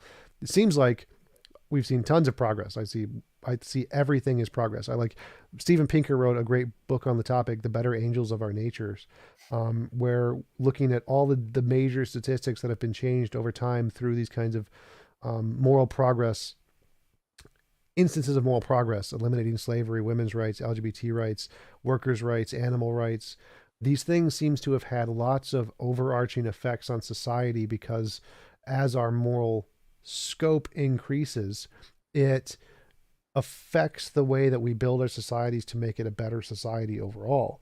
And so when I look at these things, I see tons of progress that are all due to these things because I'm just looking at society. Yes, society is hugely beneficial or benefited by these things. And it seems like you're saying that because that there's this natural aversion we have to these certain things right now, that this is some kind of an inherent truth in the universe, which is similar to how people in the past, hundreds or thousands of years ago, would say we have these natural aversion to these things, therefore it's some inherent truth. But as we get rid of those, it seems like society is better off. So how is your inversions any different from the aversions people had 500, 1,000 years ago? Well, I don't know, because I think that there is a lot of truth to the questioning of what we know, or do we really know right from wrong, right? I think that human beings really don't know right from wrong. So even like the stuff that I say is wrong, it may be right or wrong. It may be wrong, but not in the way that I'm thinking and stuff like that.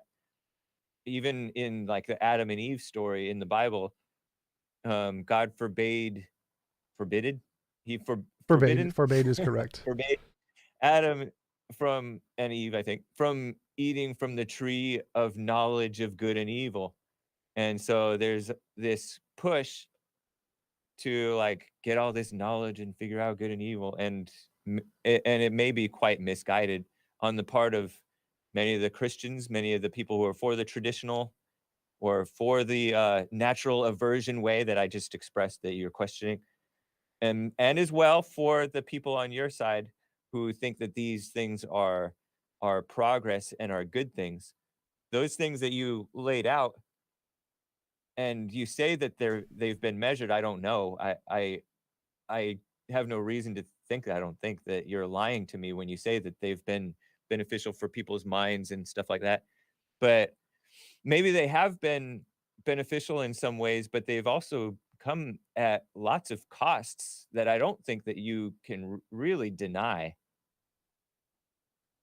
Well, like The what breakdown the what breakdown of the family, the people are just full of hate, and I don't think that it's really improved um, the spiritual lives of people at all.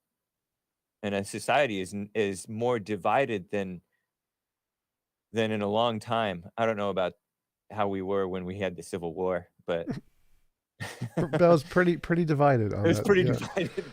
But Um, I mean, I don't know. I think there's a lot of female evil now that by female I mean like this soft evil where people are quite divided. I don't think that there's going to be a hot war, but people are quite angry and hate filled toward amongst their own and amongst the us versus them type of thing.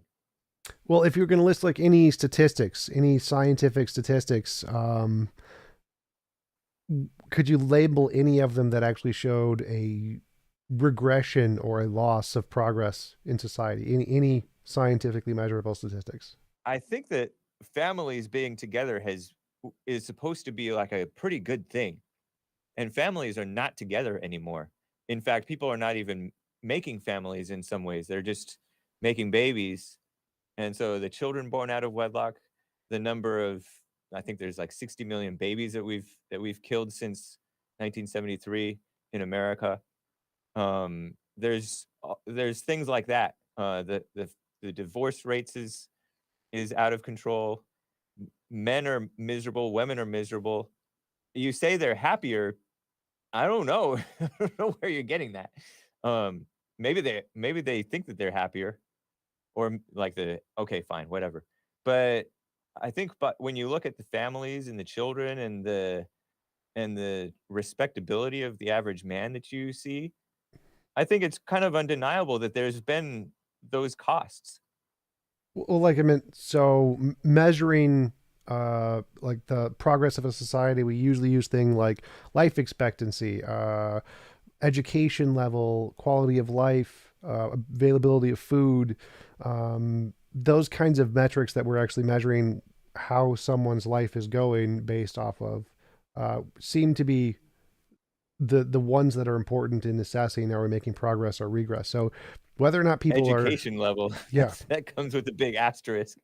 The quality of the education has gone way down too. I'm not sure what you mean Um, there because it seems like it's gone way up. There's obviously some examples like feminist studies, feminist gender studies, which are just garbage. But the vast Yeah. majority of education has gone extremely up. Like the quality of education in the STEM fields is extremely much better than it ever has been. The progress in physics and quantum physics and biology and cosmology and And uh, how, but those people are not able to, many of them are not able to be employed because we have all this, you talked about the decline of, I remembered what I was going to talk about. You talked about the decline of population becoming a problem for worldwide, because the young have to take care of the old, and the young are a shrinking population, the older a growing population. That's uh, that's happening for whites in America, and that has not been a positive thing for really anybody.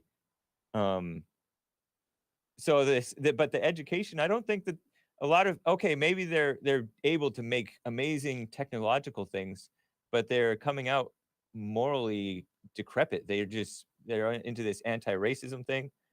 Maybe it's hurt you a little bit less, but you are accepting of all this madness. I don't know if you went to college, but um, well, I'm not. it's So when we're trying to assess what is the quality of education, we're usually trying to figure out like how good is the technology or the progress in understanding reality.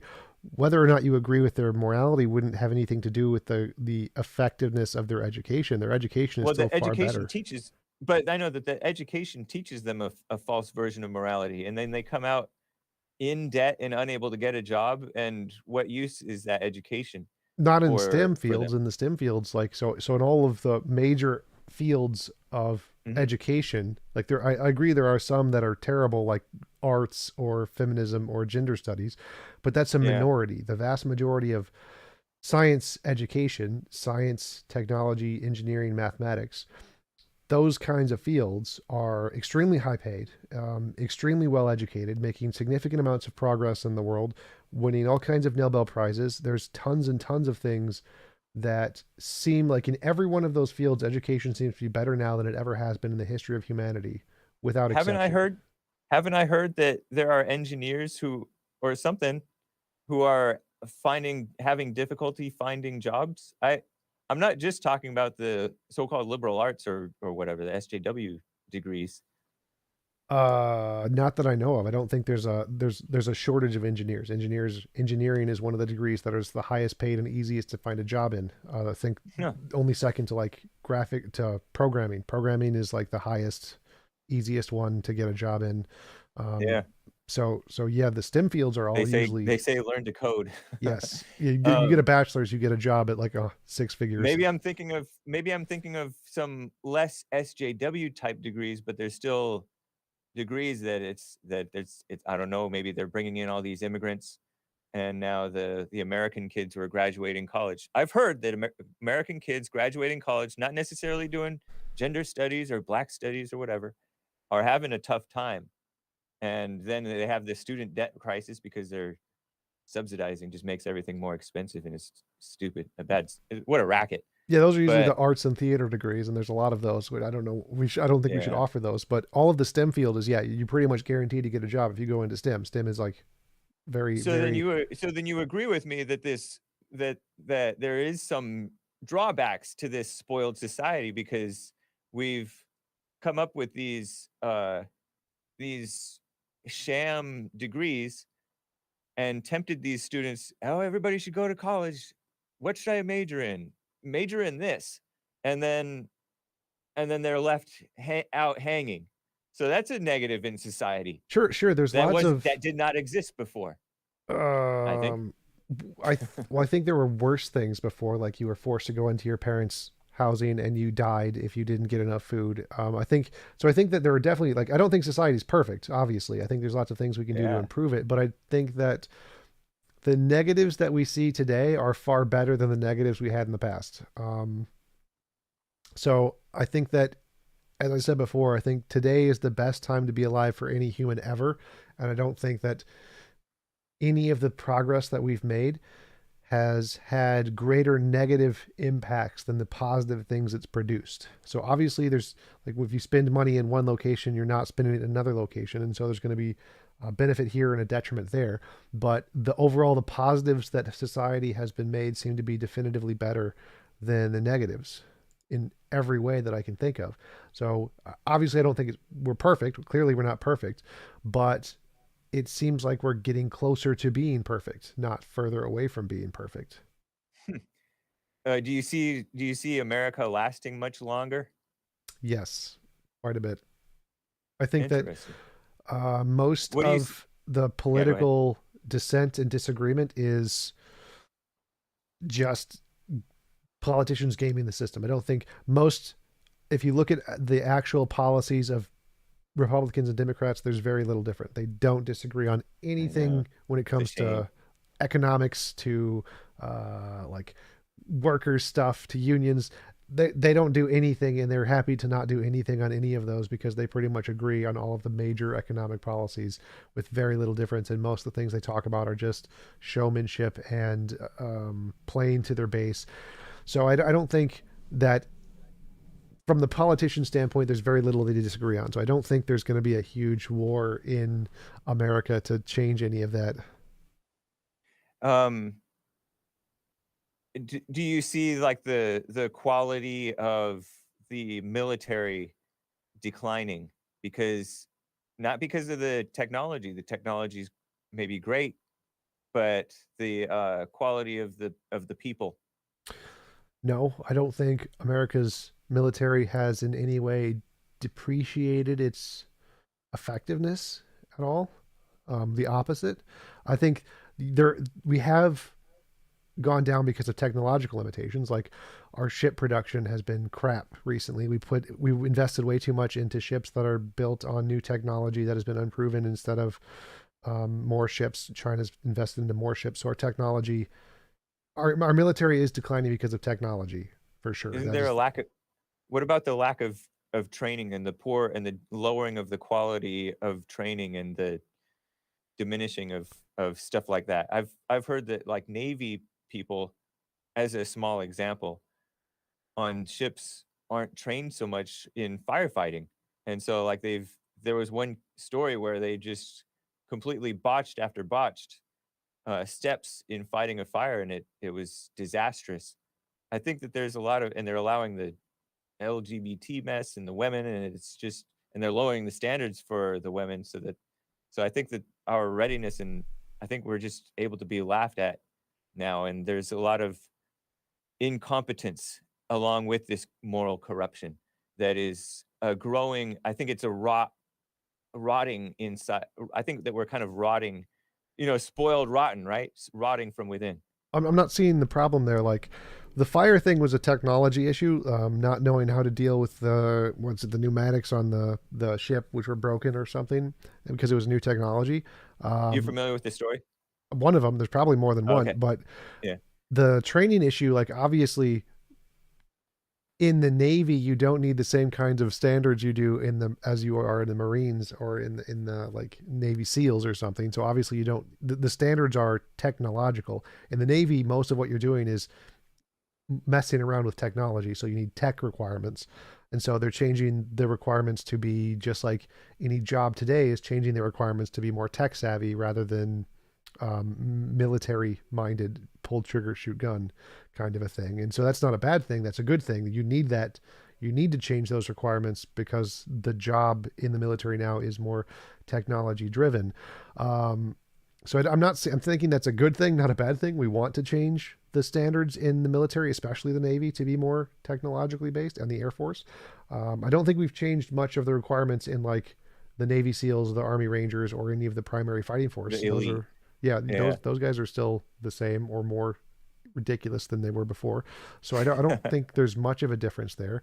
I think I the think that difference we go ahead. because Sorry. we're I think the difference is that as we go into a more technological age and their jobs are more technologically required, then obviously the physical demands are significantly different in those fields. And so obviously you need less physical training if you're going to be in the Navy than if you're going to be a vet, like a military ground unit.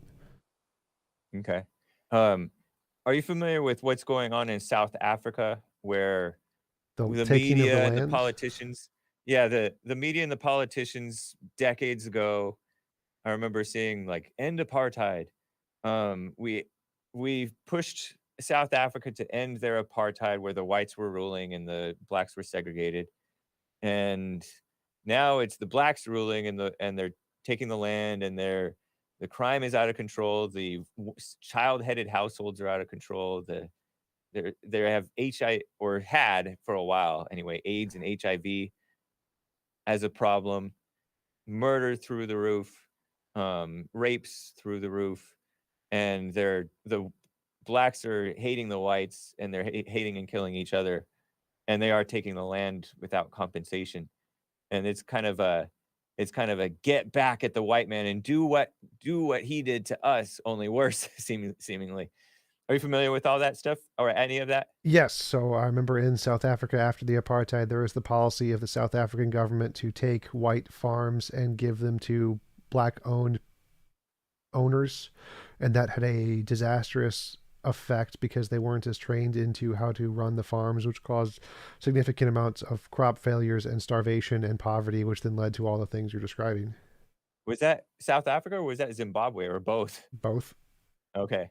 Um, I asked that because it seems like that's what they want to bring to America. Granted, we're a much bigger country, but it's an attack on whites right now. Have you noticed the attack on whites culturally? Sure, but I don't think anywhere in America they're going to be advocating for taking white-owned businesses and giving them to black-owned people. Like, I don't think that's a policy that anyone is going to vote for in office. Like, that was the problem in South Africa, was that they were just taking white-owned businesses and giving them to unqualified black owners, which led Well, to it's starvation. maybe not de facto. I mean, maybe not de jure. It may not be laws, but it's happening de facto. You know how they talked about de facto versus de jure segregation and all that stuff. Y- We have that in effect right now. Like there have been, I can't think of specific examples. There's one on the tip of my mind where it happened, where they tore out the white guy and replaced him with a black woman. um, Maybe it was like some police chief or something. But they're doing that. Definitely, there's this SJW type of mindset where, and the media is all in on it. The politicians, both the Republicans and the Democrats, are all in on this shallow thinking. well, no one's Um, like taking white-owned businesses and giving them to black-owned people. Like, if it's a publicly owned company or who something, owns the Clippers right now? I have no idea. I don't follow sports. Oh, it's Steve Ballmer. Okay, because they took It away sounds like a very white that name. yeah, I mean, I don't know how normal white he is, but No, what is remember they normal white? well, when I say normal white, I'm thinking of like a white American Christian conservative, America loving, freedom loving person. Not that the prior owner of the Clippers was that. He was really not that. But they took away the Clippers owner's team. Supposedly they reimbursed him, I guess, but they also gave him a hefty fine too. Uh, Donald Sterling, because he told his young lady friend, don't I don't want you hanging around with black people. It's embarrassing me in public. You're making me look bad, or something like that. And there was this whole lynch mob. She recorded the conversation secretly, which is illegal in California to do it. You have both have to consent. But she fed it to TMZ, and there was this whole lynch mob several years ago that wanted to take his team away from him. So they took his team away from him and punished him, and maybe they reimbursed him a little, I guess, Well, that's and not. gave it to this Steve Ballmer guy. Well, that's not But a it's basically business. that's an example of taking. It is kind of his business. He bought that team, and so Well, like there's this attack on his freedom of speech and his private he doesn't preferences. own the NBA, so the NBA still gets to run all the teams and the legislation. So he didn't own a business there. I don't think Yeah, there's any examples of but I'm saying that's white-owned a cultural. businesses being taken and given to black owners. I don't that because that was the problem. It The is, problem but was that is an example because whether just because the NBA has the right to, the only reason they did that was because of this. They agreed with this cultural attack on the quote unquote white man, who is white with an asterisk, who said something discriminatory about against blacks on behalf of his relationship with this woman. Yeah, but So that's it in the was. terms and policy of the NBA. He I was know, but he you're was an making up an employee excuse. of the NBA. He was employed by the NBA to, Is he? yes, He's a team owner. I guess you could who say so that's an employee or something. the NBA It's a funds franchise, the teams. Yes, so he was essentially an employee of the NBA, and the NBA let him go. Essentially, that's how it works. But it's not. That's totally fine. Like if a company wants to fire someone, they have the right to fire someone for any reason. Silly garbage nonsense. I don't think it's right? right. I don't think they should do that. But that's a different Yeah, topic than South Africa. That's not comparative to South Africa literally taking white-owned businesses and just stealing them. Not I quite the know, same but thing. but it is a by hook or by crook. They're toppling the white man. But it's not comparable to South Africa. So like the original I mean, it argument is was coming. It's the Go ahead. Go I ahead. don't see any comparison where literally American policy is going to be taking companies away from white owned businesses and giving them to black owned people. I don't think that's ever going to happen in America because of the Constitution. I think that's a good, Constitution good thing. I So don't see the Constitution really protecting us that much. I mean, there is you. It may not go down in the way that you are saying, but it's still going down. And the attack is happening by hook or by crook. And you've seen the chipping away of the First Amendment. Like they have these hate speech laws where, or no, not hate speech laws. They're trying.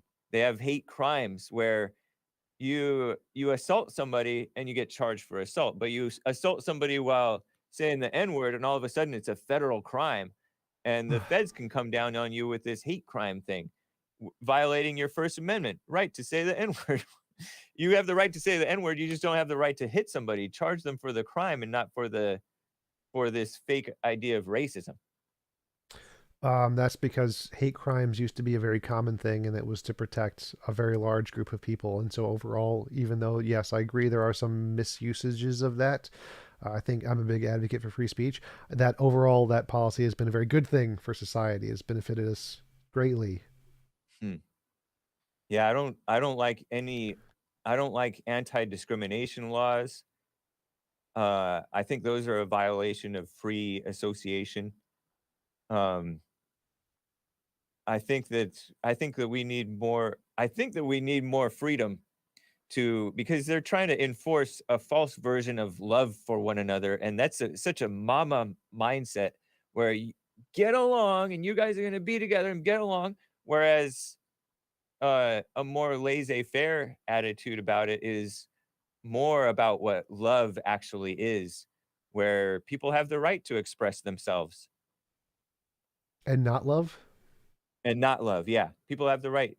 You allow people. Love is allowing your neighbor to hate you and not trying to get him fired over it. You know what I mean? I keep on saying Sure. that. But if your neighbor is like uh, demoting you and not giving you fair pay, I think it's okay to fire him or get him fired for that. Like if you are actually discriminating against someone for the racial reasons, I do think that's a justifiable reason to fire someone. Like if you should treat someone meritocratically based off of the quality of their work, not based off of the color of their skin. I think it would be wrong for someone to judge them based off of the color of their skin, not based off of But the right quality of their now, work. but with these anti-discrimination laws, you have people judging based on the color of the skin. Case in point, all of these overhyped BLM cases where they're assuming that the cop was racist with the knee on the shoulder blade or neck or wherever it was on George Floyd. So they're racially profiling, and with all this anti-racist stuff, they're racially profiling the whites as racist. I don't think that was a part of the case. I don't think him being No, I know, racist. but that was the motivation of the lynch mob, definitely. Without that aspect, we wouldn't have even heard of the Well, case. you said policy. Like I don't think there's any policy anywhere of that. Like the Did I policy say for policy? yeah, the anti-discrimination policy, like the Yeah. anti-discrimination laws I mean, we have are this the whole opposite of that.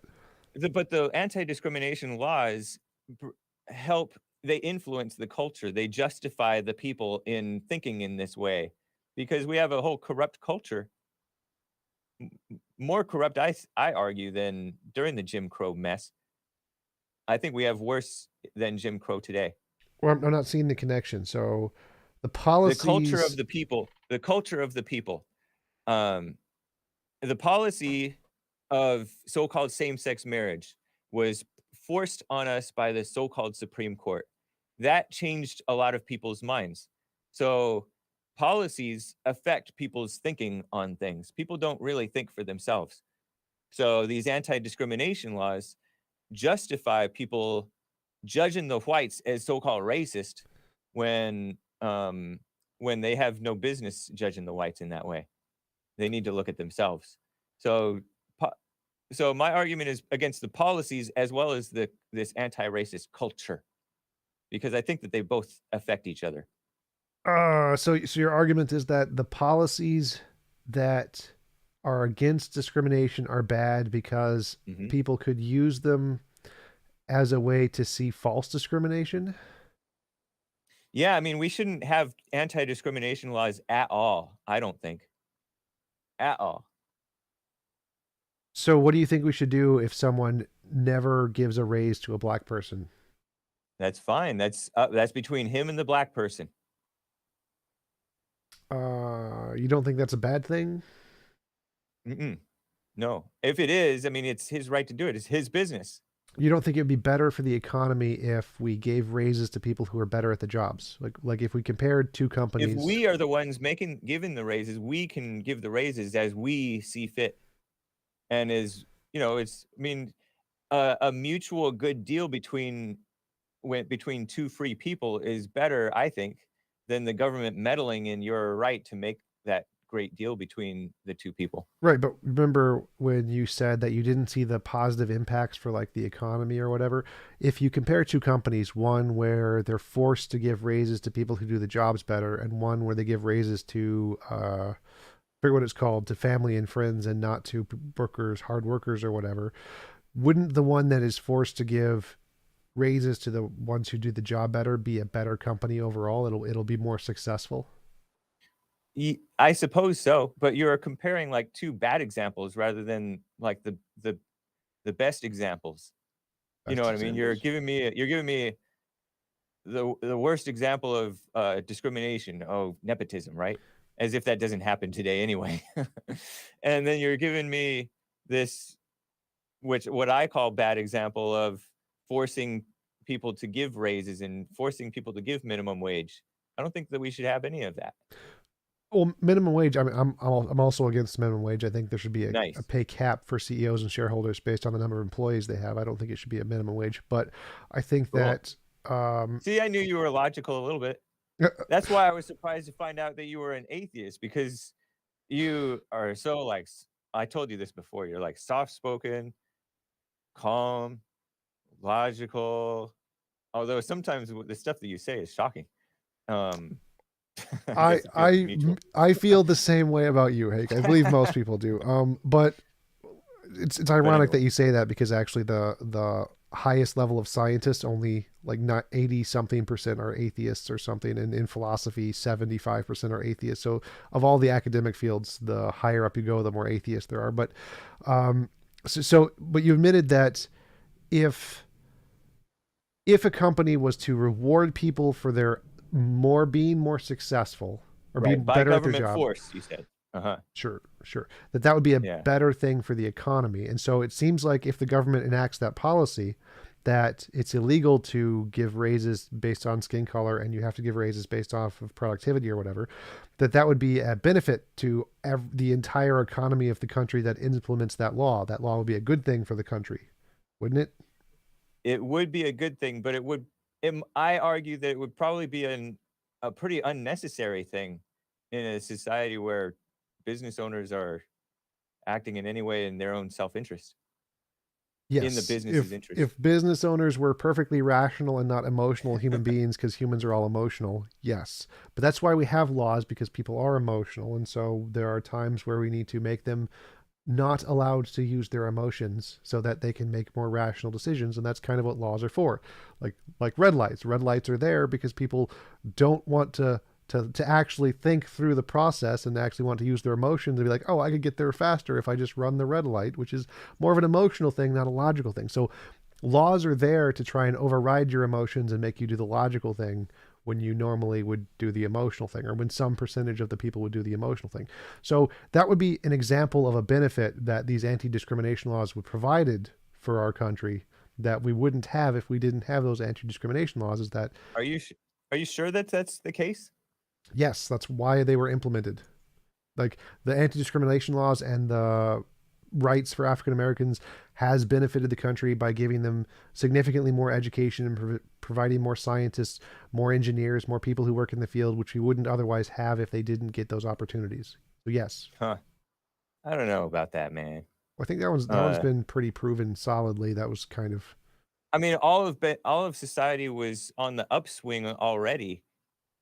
I don't know that you can say that had they not gone so overboard with these phony anti-discrimination laws, that because blacks doing quite well. They were quite educated. They were owning land. They were already in Congress and stuff, and they were doing it prior to even the so-called civil rights movement.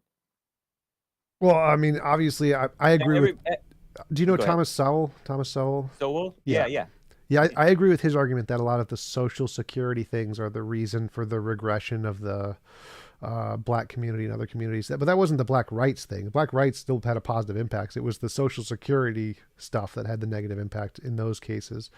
Um, so I don't see the connection between giving African Americans and anti-discrimination rights weren't the cause of the downswing. Yeah, I don't know, because I don't really pay attention, but I just have this basic sense of freedom and the violation of people's freedoms with this anti-discrimination stuff. I think that it's a meddling, it's a micromanaging of people's lives and businesses that I don't think the government should have any right to do. I think that you fill the government with the people that we don't that I don't even think that you particularly appreciate, which is the SJWs and the meddling ACLU types who Well, yeah, push I hate all all this politicians. I mess. all both on the left and the right. They're all garbage. Yeah, and then the activists as well. The activists who are the most annoying and extreme and unreasonable are getting positions in these bureaucracies because of uh this civil rights division of the DOJ. It has nothing to do with actual justice. And it has nothing to do with, like, they're not thinking about what's best for the economy. They're thinking about toppling the white man and toppling the man and toppling the Christians and stuff like that. These people hate Christians and whites and men and stuff. Well, I mean, to go I back to your previous point about freedom and government not intervening, do you think the government should make it illegal to beat your employees? I mean, I think isn't that assault? Yes, but how is that different? Isn't that also government intervention stopping your freedoms? But that assault is different from discrimination. Assault necessarily is a violation of you. So of course that's wrong, right? I think it's wrong, Yes, especially if like it's not like a mutual fight. Um, but discrimination is just withholding service or withholding um, employment, because these people are just on a they're so lawsuit happy that they go crazy with, oh, he's not supporting me because he's racist or because he's sexist or whatever. He fired me because he's racist. Like, this is a very corrupt aspect of society that I'm not sure really existed before. well, how are those two fundamentally different? So, like, hitting someone and destroying their life is different from not giving them opportunities and destroying their life? But not giving them opportunities isn't necessarily destroying their life, because there are opportunities everywhere. Well, no, not if there's discrimination everywhere. No, because there's more than one black around. And if all the whites, which all the whites are not discriminatory against the blacks, but a lot of them have reason to be, but there are opportunities still, even with the discrimination. Well, Even if we allowed discrimination, which really, let's be honest, like it wouldn't be. I mean, yes, they probably would be discriminating against blacks because they have such bad attitudes so frequently. It's encouraged now. Well, But the whole point of that would solve itself, really. If you allowed the discrimination, then we wouldn't be forced to reward these people who act with such a nasty attitude and accusatory attitude, and then they would have a better attitude, and then we would no longer discriminate against them. well, no, because I mean, if they have a bad attitude, you can still fire them, so that doesn't affect the discrimination No, lawsuit. But they'll cry racism and all that stuff. They do it all the time. yeah, but you can demonstrate if they have a bad attitude. That's pretty easy to demonstrate. Hopefully, yeah. But I mean, you gotta document stuff. You gotta protect yourself. yeah, You're taking a risk by hiring these people. These people who have this mindset that I'm talking about. but the point is that in, for example, the South post slavery, there was a vast amount of discrimination, and so in those areas where there's lots of discrimination and there's a less jobs than people, then they don't have opportunities, and so providing anti-discrimination laws prevents um, people from losing their only opportunities, because there are people who have only opportunities in certain areas that are lost if you allow discrimination. And so it seems like it's not like you can just go anywhere. It's not like you can just travel 1,000 miles to a place where there's no discrimination to get a job. So it seems like that would be a good thing, that if we didn't allow discrimination, that we provide a meritocratic foundation of, if someone's capable of doing the job, they should get the job. That, again, as you mentioned before, that would be a benefit to the economy. So that is something that we've seen is a benefit from these policies. You're saying something that I don't know to be true about some distant past that neither of us experienced. I'm talking about stuff that is happening present day that we see all around us. Well, yeah, it'd be the same thing. So, like, it's the same argument against Nozick's free roaming society. You can't just pick up and move. You can't. There's not infinite opportunities. There's a limited amount of opportunities, and so any kind of limit on those opportunities is going to affect someone necessarily. It's basic economic principles that if you have, like there are some people who only have access in like rural areas of getting a job within like if you go 3 hours north or whatever of my city, there's just a bunch of open land. There's not like a bunch of jobs. It's just little tiny towns everywhere. And so there's a limited amount of jobs. And so if one company is discriminatory in that case, that person no longer has an option to get a job because there's just nothing else for hundreds of miles and they can't afford a car. So this is a legitimate thing that happens in economics, is that any form of political motive driven kind of policy like that is done because it affects people. So any amount of discrimination would affect somebody. It's not like it would have no effect. It would definitely destroy lives. That's why it's bad. I don't know that it's bad. I think that this anti-discrimination stuff also, quote unquote, destroys lives, or at least messes up businesses and messes with people's lives and serves injustices against a lot of people. Because again, you're talking about cases where in rural areas, I don't even know if they would even follow these anti-discrimination laws. Maybe they would, or even if they would even be able to be enforced. But I'm talking about stuff. Are you aware of like the abuses of the EEOC, the Equal Employment Opportunity Commission or whatever? I don't know if it's California or a federal bureaucracy. But are you familiar with what I'm talking about with these ridiculous racism lawsuits and all this mess? Yeah, there's lots of abuse, but again, a minority of people abusing the law doesn't mean that the majority of people who benefit from it should lose that. Just like gun rights, the fact that a minority of people misuse guns doesn't mean we should take guns away from everybody, right? I'm not convinced that that these anti-discrimination laws have been beneficial in the way that you're describing. You described it to me quite clearly, but I'm very leery about it. Well, I mean, I would just point you to all of the poli-sci data on the topic.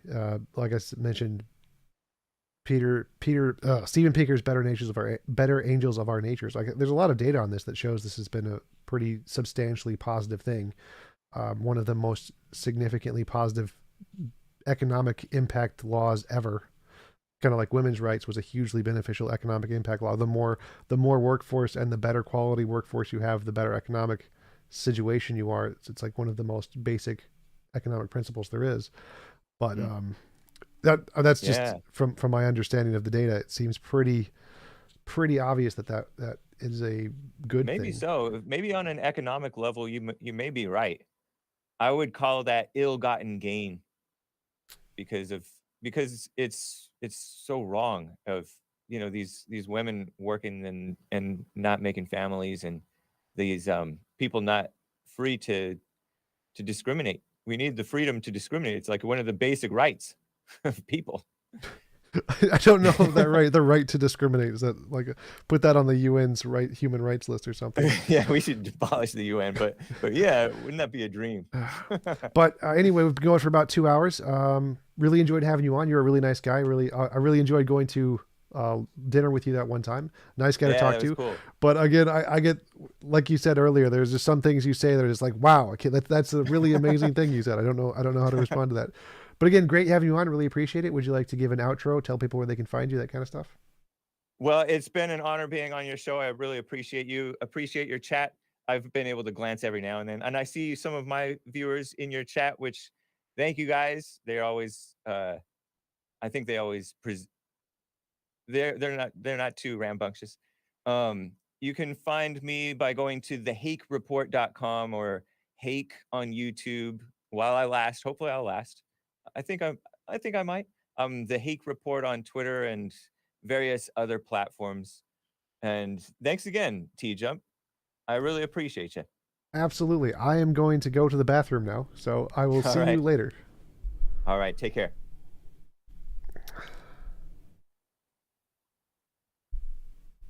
We are off. So yeah, so I'm gonna go to an Nice, after man. show because I do a Discord thing anyway. So I get to Right on, pull man. up. So you can just close the screen whenever you're ready. Thanks again for coming on. Really appreciate it.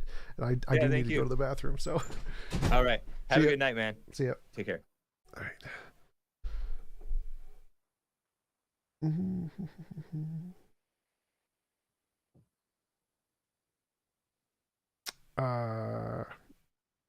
Do you want to leave the stream if possible? Can you close the screen? Yeah. Yeah, I'll do that. Thanks, because I'm gonna pull up the Discord. I don't want to like anything else to show Okay. up.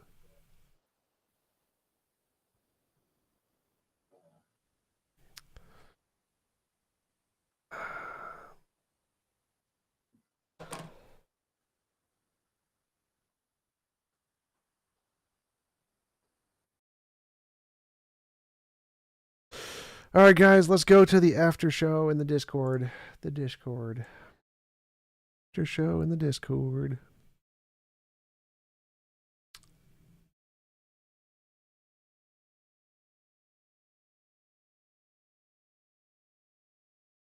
After show.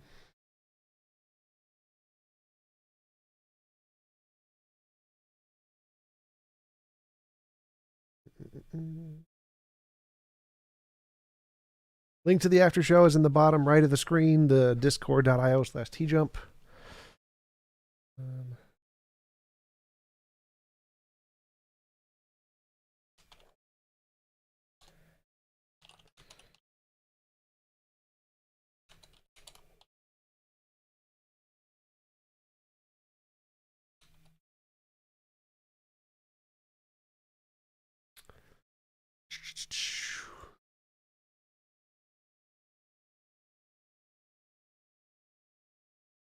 hey guys, how's it going? Hey Jen, how are you?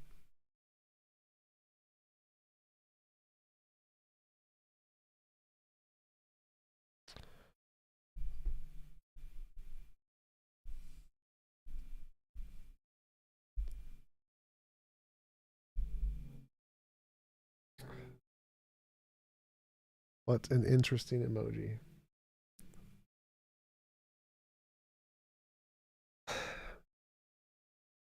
Rocinante. Where have I heard that name before? Rocinante. Rocinante. The boat's name? Rocinante? A boat? It was from a movie, wasn't it? from The Expanse. Yes, that's it. Ship. Ship name. Hey, Simon, how's it going? Not bad. How you been? Good. You play any more of Mortal Shell? No, I stopped. I should. I really should, but work's too busy right now. Gotcha. DMC says, Jin, hi. Your secret admirer says hi. That doesn't sound very secret. Oops, was I not supposed to say his name? Expanse was a really good show, though. I really enjoyed that. Watch more sci-fi. I've been terminally afraid of watching sci-fi for some reason. How does that work? I don't know. Like, most of what I watch is sci-fi. Sci-fi is the best thing. I would like to make an appearance on the JLP show, Iron Charioteer. That would be awesome. I would love to speak to JLP. No, I cannot pee while sitting on my couch. I need to get up, but I want to start like some kind of convo in the after show first, so I have an excuse. You guys can maintain the chat. Somebody start a conversation so I can go pee. You guys are the most unhelpful group ever. My favorite sci-fi show is Dark Matter. Has anyone seen that? Where do you watch sci-fi shows? That would be my starter question, because I think I always feel like, Netflix is where it was. okay, that explains it. I couldn't justify Netflix after the last price increase. I mean, Piracy is free. Hashtag piracy is free, everybody. F movies is great. TJump. Come on, I'm a capitalist. I had to pay for my. DMC, did I play Jedi Fallen Order? Yes, I got platinum on Jedi Fallen Order.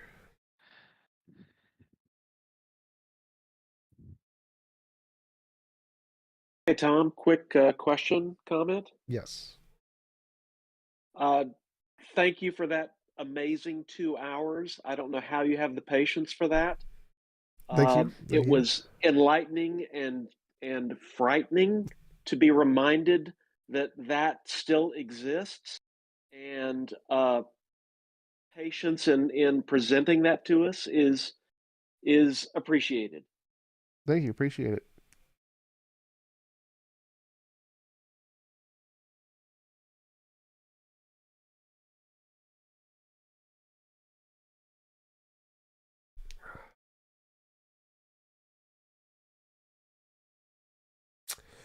What are you guys up to on a Wednesday night? Yes, Saxy, TJump versus JLP would be awesome. That'd be great. Do I LARP? Live action roleplay? No. Oh man, it would have been cool if you LARPed though. Let's be realistic. I am way too lazy for that. That takes effort. Like, people who LARP put a lot of effort into those costumes and shit. Like, that is way too much effort for me. I mean, I might LARP with my chair. I would come in as my chair. That would be the thing. Have you seen the movie Don't Look Up yet with Jen Lawrence? Nope, have not seen that movie.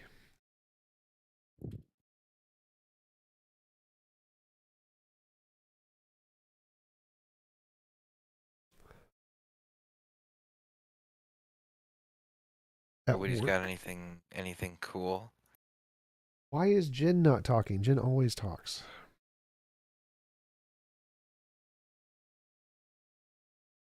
Hey, everybody. Hey.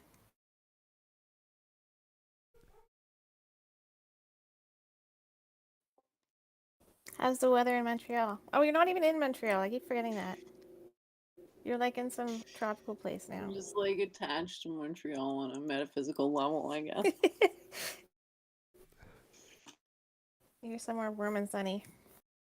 The weather here is perfect right now. It's a little windy, but it's pretty much perfect. You moved? Oh, a long time ago. Been where I am now for years, so no.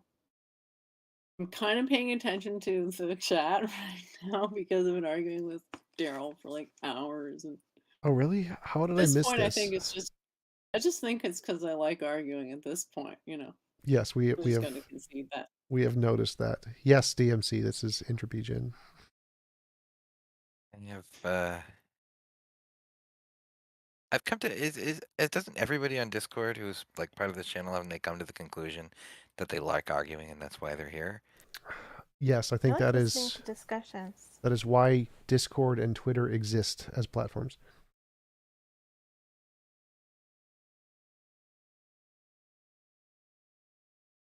Iron Chariot says hi, Jen.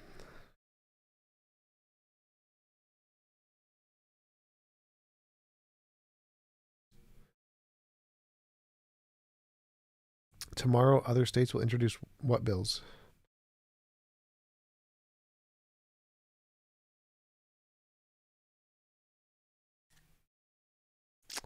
Thanks, CJ O'Connor. Good stuff, guys.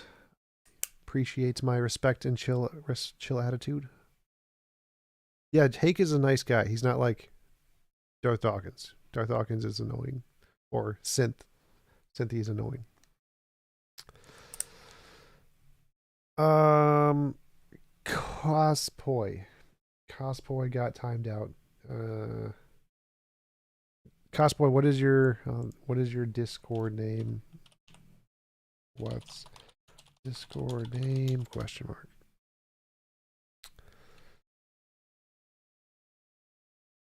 I think he's probably cosplay. He got timed out for having no avatar.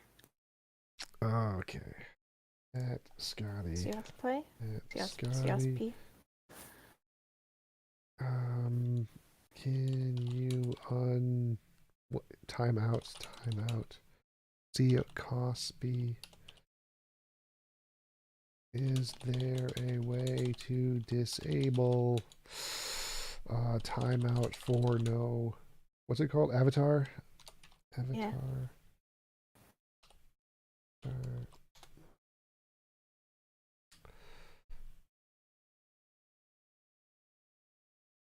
All right.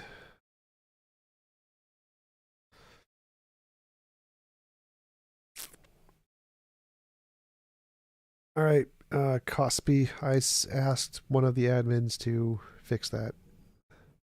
What's the bill in Wisconsin? Zuck paid for read-write real-time access during and after elections?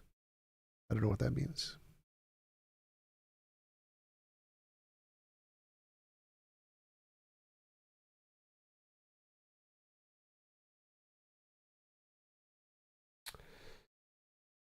Hey, Axiom, how's it going? Ang memes. Ang memes are good. That was a good anime. Avatar, The Last Airbender. That's not an anime. Come on. That is an anime. Shut up. It wasn't produced in Japan. Doesn't matter. It's an American anime. It was clearly an anime. It's not like Pokemon. Pokemon doesn't actually count as an anime. What? Pokemon is definitively an anime. No. Pokemon is animal abuse. Correct, but it's an anime about animal abuse. Why am I not talking about Ukraine?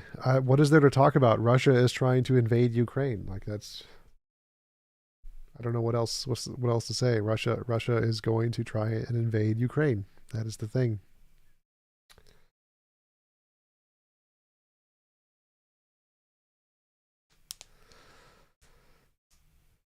Who have already lost the election?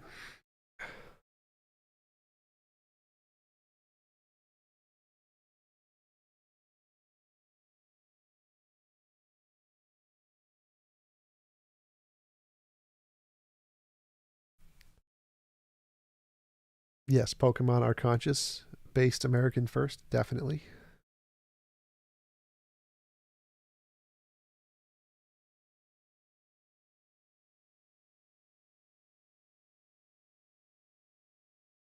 All right, I'm going to go to the main stage where they're talking about the problem of evil. So I have an excuse to leave and go to the bathroom. So I'm going to go to the main stage. I'm gonna be honest with you. Let me kind of look at. I hate defaulting to this, but like at least I'm being honest. Um, I would need to go back, resharpen on my the materials. I think I already added you, right, Einstein? Um, and then um, and then yeah, I would love to have this discussion with you, and maybe we can talk with Frank or whoever is a mod or whatever, and we can host it here, and then we can continue it back up. You Yeah, know, that sounds really, fun. really trying to dissect it. But right now, I feel like because it's going to be circular from here because I'm only going off of my knowledge that I can remember. Um, and that might not be sufficient enough for you. And obviously it's not because we're disconnecting here. And I can sense that. Do I you think guys I need to go back and go do to you the guys want to source, take a do you look guys at want to it, have a hey order? Do you guys want to have a debate or something, a debate.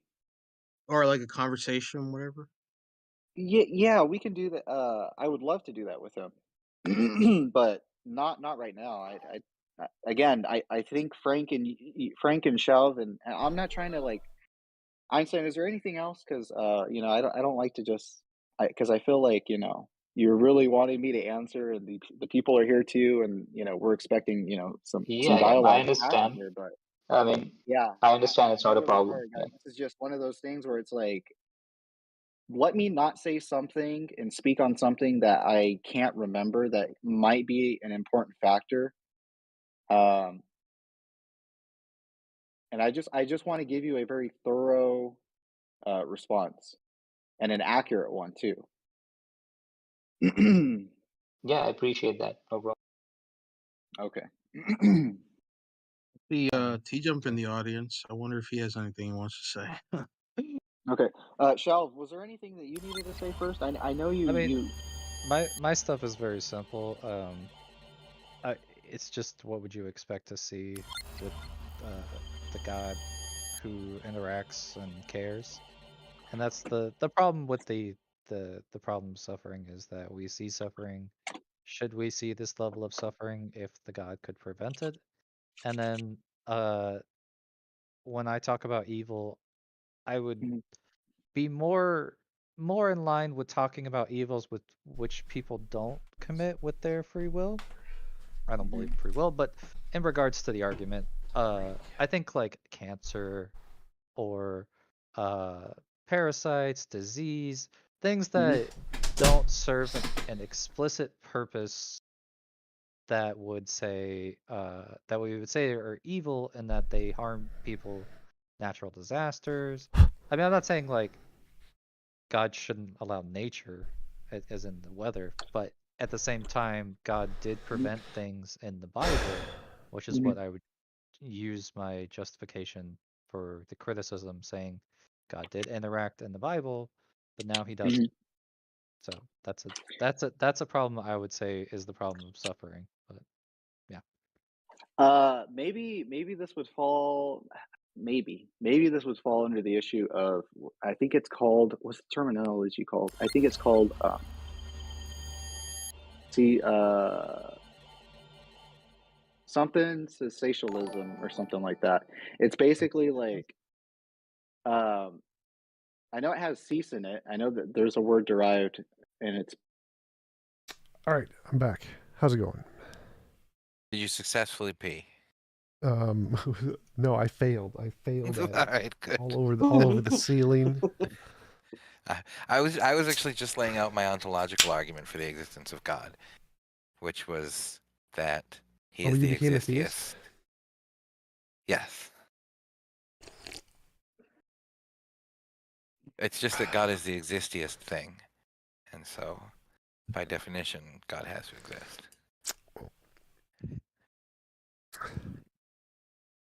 God does not have the greatest of all farts, therefore God is not the greatest of all beings, so it can't be the greatest being. I just said he's the most existiest. So what? He doesn't have all the great making properties. He can't be ontological.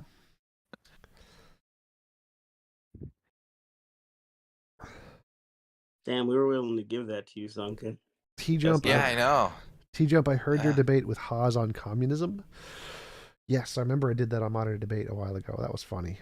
Haas said so many words that mean so little. Dylan said in his debate, after his debate with Dylan, Dylan was like, he just speaks in Hegelian language. I'm like, yes, that's exactly what Haas does. He just speaks in Hegelian language of mixing big words together that mean nothing.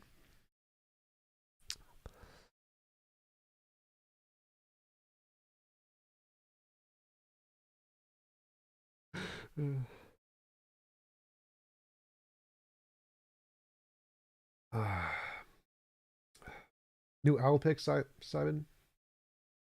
What happened? New owl pick? Yeah, we're gonna just try and rotate them all out.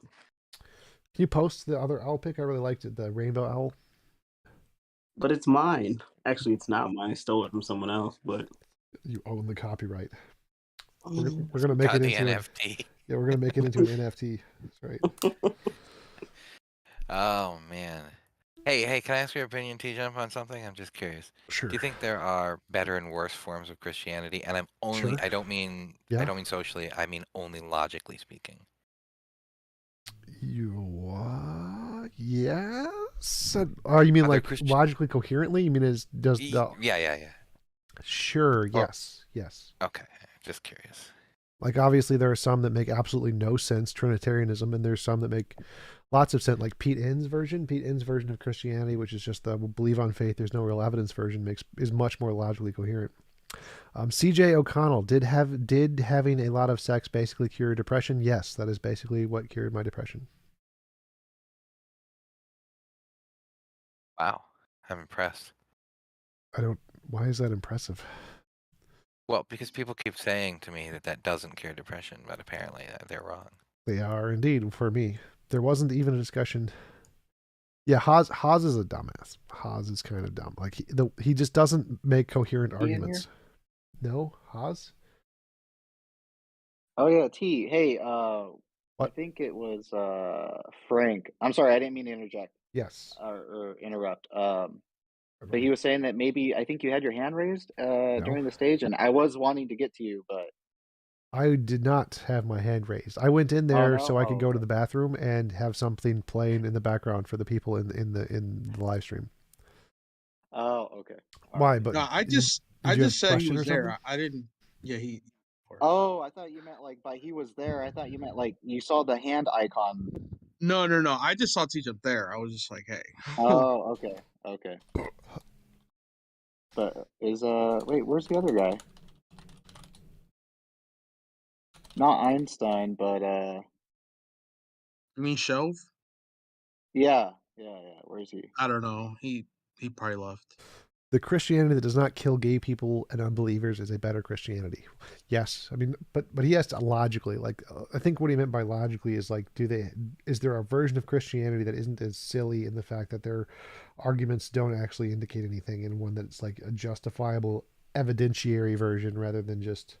Yeah. Like anything is better if it doesn't actively kill people, but that isn't what I meant. Like. I don't know if that would be true. Anything is better if it doesn't actively kill people. I don't know if you. Well, I can guess unless it's supposed to kill people. Yeah, like I don't think a better mass murderer would fit that definition. The Holy Spirit is the presence of God? That doesn't make any sense. I've heard that said. I've heard people say the Holy Spirit is God's active force, the presence of God, or God's will on earth, or some stuff like that. I've heard that version. It's God's wafting fart smell. Yeah.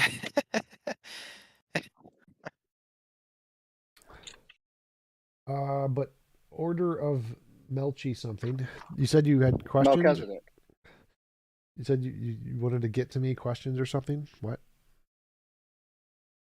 Oh no, I thought maybe you had a question, but what were you guys talking about? There you go. Question. Oh, we were That's just the talking problem about with people. Yeah, the problem with people. God drowns baby. God is evil. The end.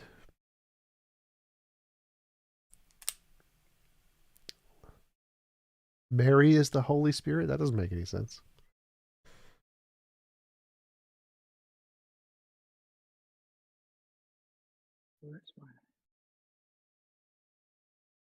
You got any questions or comments?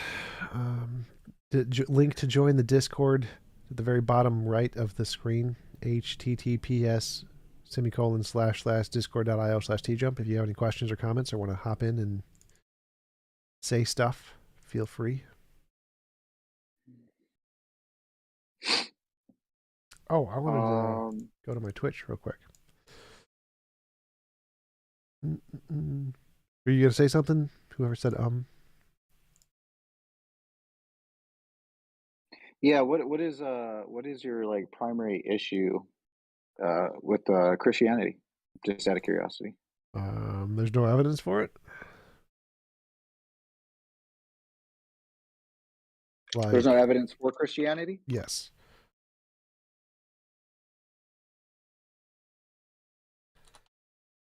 Okay, could you like elaborate a little bit more? So every idea people have starts off as something in their imagination. All things are imaginary first. And until we can provide any way to differentiate something from being imaginary, then it's most likely imaginary. And so since there's been no evidence to differentiate imagination from reality, it's most likely that God beliefs in Christianity is just imaginary.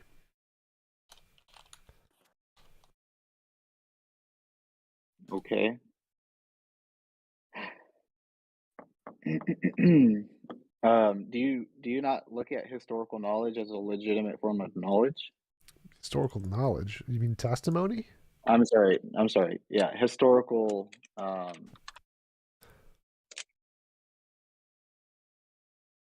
Yeah, well, yeah, historical knowledge. So, like when the things that are basically factored in to try to prove the authenticity or the historicity of something.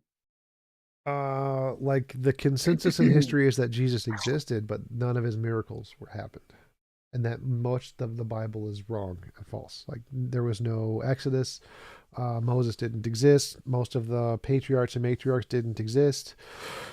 So, I mean, I agree Jesus existed, but that's not evidence Christianity is true or that there's actually a God being.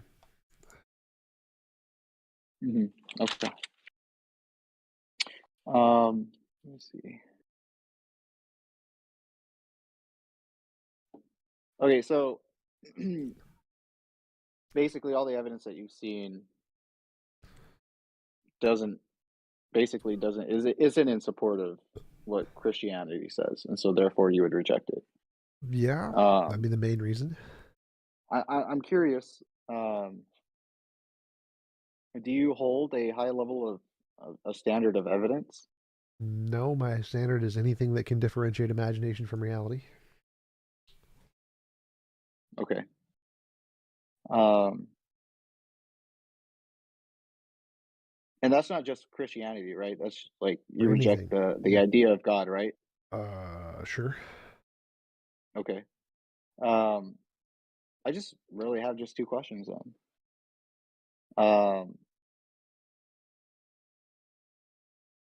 Who or what are you living for? And then Myself. secondly, what is the evidence that what you're living for is true and reliable? I'm living for myself. I think, therefore I am. I think.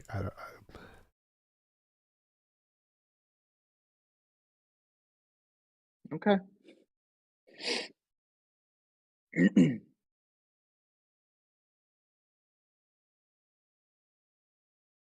Those just my two questions. Okay.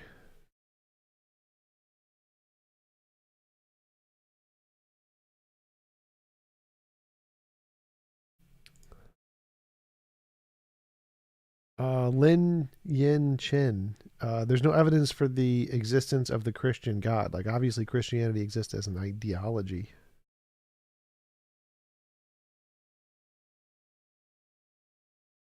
That's correct. The Earth is not flat, nor 6,000 years old. And there were never any 900-year-old fire-breathing dragons.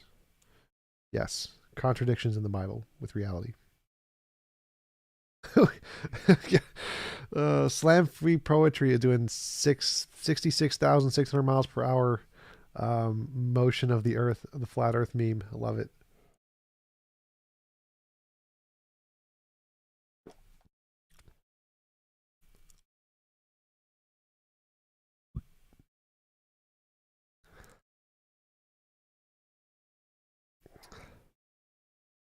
That's correct. The mustard seed is not the smallest seed.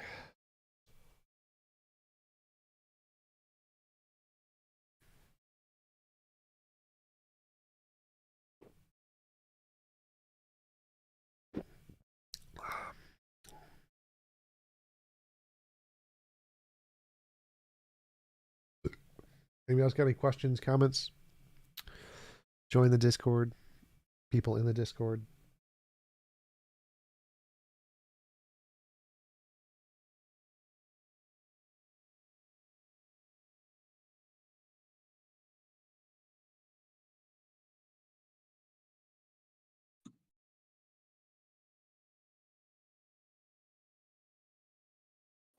I just want to say real quick, nobody gives a fuck about Newton's contributions to science and physics. Excuse me. It's calculus. It's literally the only thing that matters about Newton. We do care about the history the history of physics and understanding what Newton gave us, but we don't use Newton in our modern understanding, of course, anymore. I have no idea what you guys are talking about. And there is a conversation happening in the general chat. Jen is just like out like, fuck Newton. No one gives a shit about Newton. Sorry, it's just this really long, really annoying conversation that Carol refuses to participate in on voice, so I guess I can't say anything about it.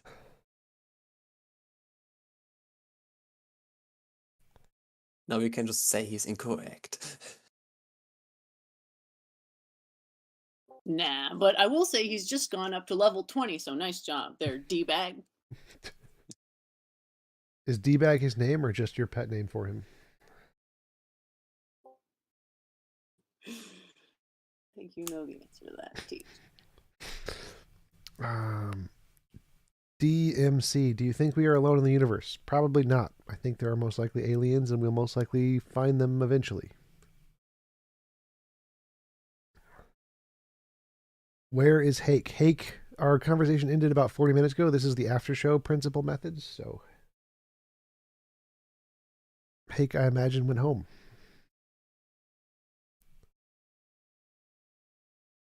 I want to do Jin's sock laundry.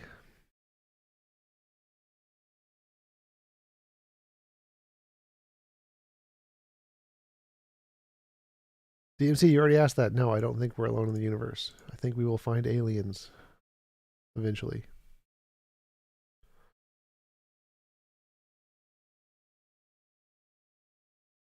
Really? Nobody in the Discord has anything to say? No words? Make it easier for me to not have to say stuff?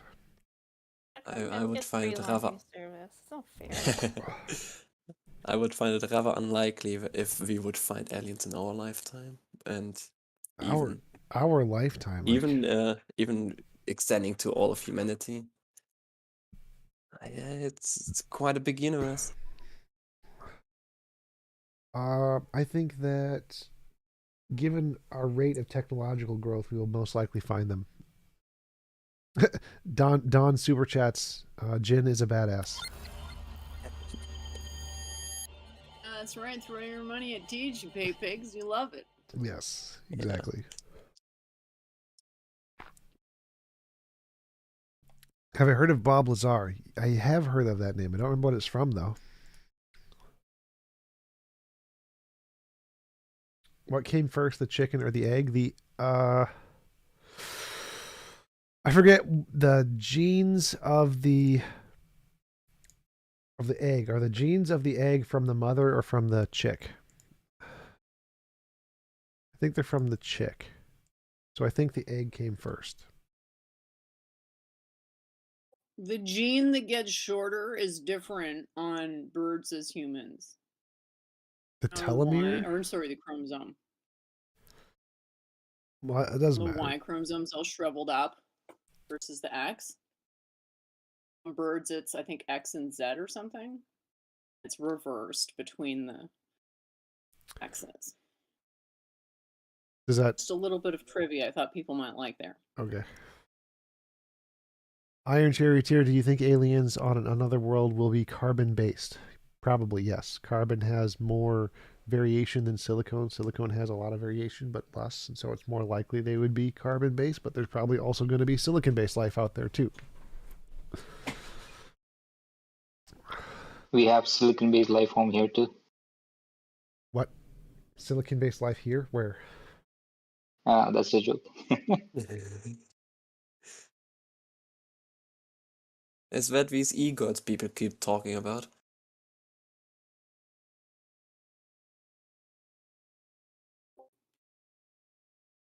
TJ, if you want, I can argue with this idiot that just came in now. I'm sure that's, well, I'm sure. It's better than nothing. Hey, move. Bible is false. Yes.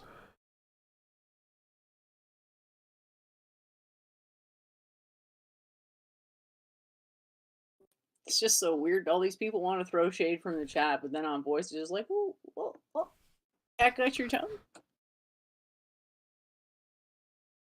The Bible endorses slavery. Yes.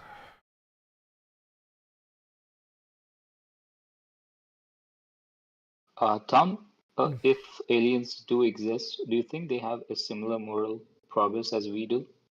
Yes. That is one of the predictions of my model of morality.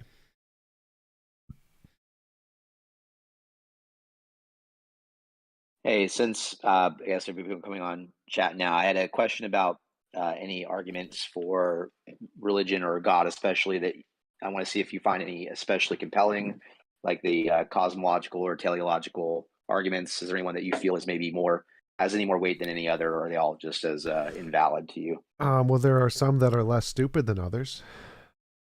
Okay, I could agree with that. Is there any that you've heard then that you would say have been edging on the close of like this could be convincing to somebody, maybe not you, but with some refinement, I guess would be the way I should put it. Well, they're all usually convincing to somebody, but like if you're asking, would a rational person be convinced by any of the arguments, the answer would be no. Okay. Yeah, I should have rephrased maybe a rational person. And yeah, I think to be sure, I don't believe any of his arguments either. They've not been compelling, but then maybe I'm not the best perspective to have on that because they're not convincing me. So, Darth Horror super chats your mom. Yes. But so yes. What about the arguments? What else about them? Because yeah, I don't think. I mean, I think the least irrational ones would probably be cosmological argument, which doesn't even indicate a god, and the code DNA argument, which before we made progress in the field, that would be probably a legit argument that people could actually believe.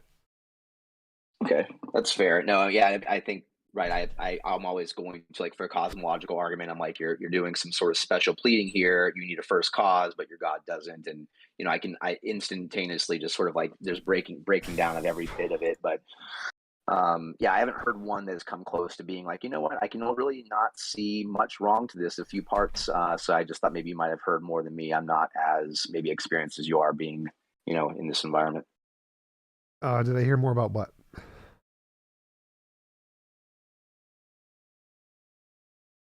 You asked if I knew more about something? Like? Oh, no.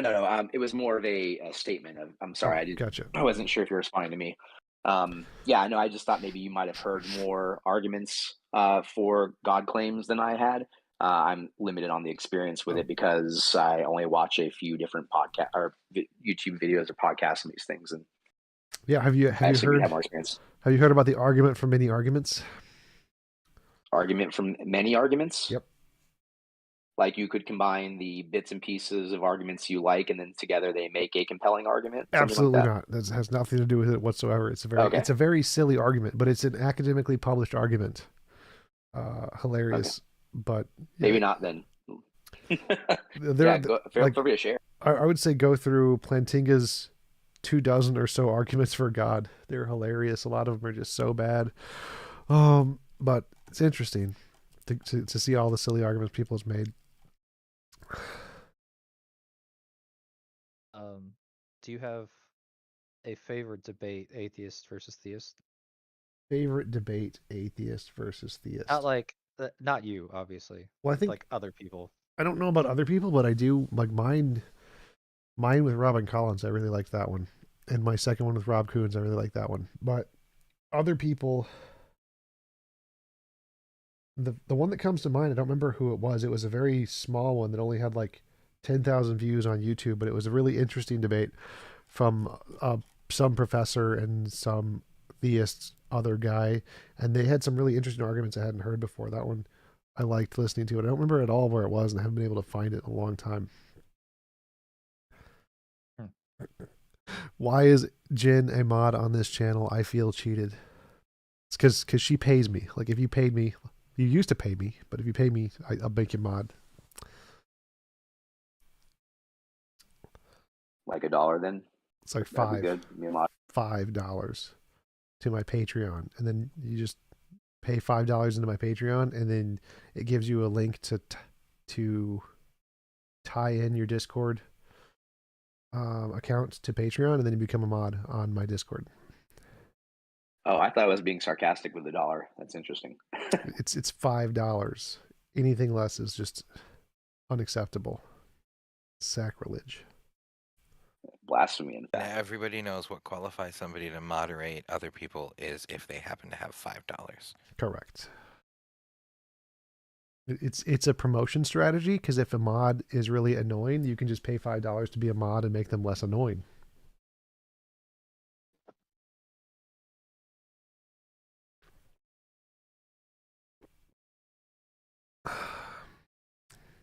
And as such, this is one of the few places I feel truly appreciated on the internet as a whole. It's a wonderful thing. Is there other places you're on the internet? Jin is on everywhere on the internet. You can find Jin if you know where to look. If you tell people, I they'll go by many know. names. Why do people pray if God already has a plan? Because their plan is different from God's plan. Oh, don't tell them that. You know, I think I could be wrong, but I've been learning about the Anglican tradition, and typically in that and Catholic traditions, most prayers aren't prayers asking for something. They're affirmations or general, like, housekeeping prayers you have to do. Clearly, you've never been to a Baptist church. Fair, I haven't. Have you ever heard anybody say if you just have someone lay hands on you, and then you will believe? Because that takes a step further from prayer and making themselves God in some way, and it's like the most insane thing I've ever heard. But is this? I don't know if you've ever heard that before. Someone made the claim, "Oh yeah, you just let someone do this, and you'll realize." And I don't know what they thought was going to happen there, but Well, did you come to believe? oh, I'm not going to. I mean, I'm not going to let anybody lay their hands on me just for fun, right? So not God, going to do you're that. clearly not adventurous enough. Like, you gotta try more I'm- stuff. I mean, I'm all for it for pleasure's sake. That's fine. You want to lay hands on me that way, we're good. I'm all for kink, whatever. That's cool, but not what they were talking about. I don't know. No, yeah, the laying on of hands as a tradition is kind of strange. I agree, and I have seen it done once, and that's coming from a person who is a theist. So, go figure. It makes a lot of money, so yeah. But then, my pastor sells holy water, so maybe that's just as weird. Well, I mean, it's less weird than the bathwater that what's her name sells on Twitch. Well, hold on now. Let's just think about this. That has Wait a future minute. value. That has... Do you have something to disclose here? Look, it's an investment that has future value. So you're a utilitarian, not a theist. That's right. What's more worthless, the NFT or the God water? The NFT. Oh, definitely NFT. Yeah. Godwater can be drank. It's worth whatever people are willing to pay for it. You can sell NFT, get the money, and buy something to drink. Yeah. Wait, are they still fungible or non-fungible in that case? Because if you can buy things with it, it's fungible, right? It's money.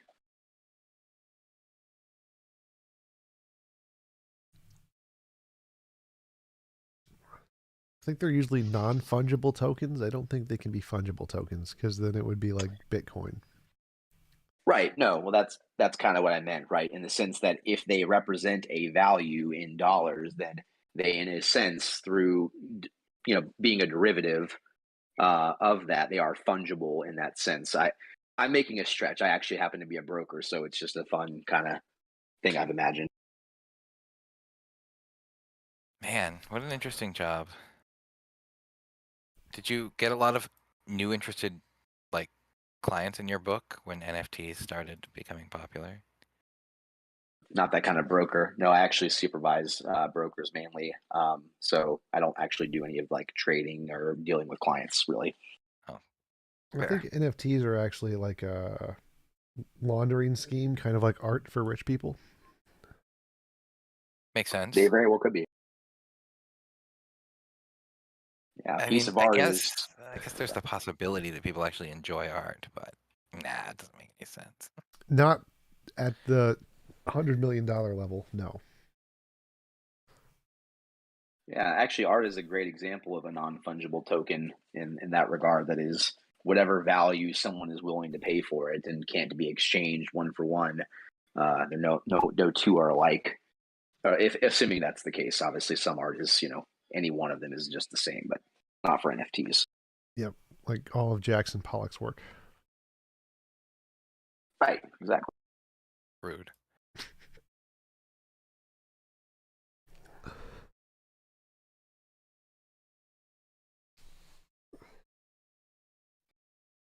Yeah, I feel like. Well, I'm here. A serious question I had for you. How do you? Because this is new. I'm new to the channel, the Discord, and everything. How do you feel about Matt Dillahunty as a whole? I don't know. Like, I don't really feel much about anybody. I was diagnosed with high function autism, so I don't really feel opinions very strongly about people. I usually care more about their arguments than them as individuals. I phrased the question wrong then. I should have been more clear on that. I meant in terms of his maybe his argumentation, the arguments he makes, or ways that he is able to just in like debates or anything. So I should have been more clear on that. I apologize. Yeah, I think his atheist stuff is fine. I think he does decently okay at presenting arguments and responding to philosophical topics. I think his SJW stuff is completely batshit crazy and hypocritical, but on atheism stuff, he does fine. You do a lot of SJW. I haven't watched him in a long time, so maybe that's. He talks about it like on the line and on his talk shows, not really like on debates. Okay. Like, do you mean like on the Atheist Experience, for instance, or I haven't heard much of that either in terms of SJW stuff. I don't watch his shows. I just hear get clips and stuff from what people send me. I got no. Iron Charioteer Dillahunty regards TJump as a brother in atheism. Like, Dillahunty just said I was like a garbage human being on his line show. There's a clip on it on my Facebook somewhere.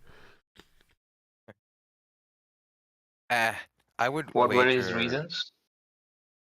Because I've done debates against Black Lives Matter, against the saying trans women are not women always transphobic. I said no.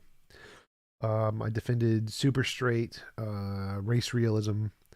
I've done a lot of those kind of debates. Yeah, I think there was a backlash with the other guy. What's his name? He also has a channel, YouTube channel, Rationality Rules. Yes, I don't know. That was more an internal dispute in the AACA, and when V and Eric left, there were a lot of those in the ACA.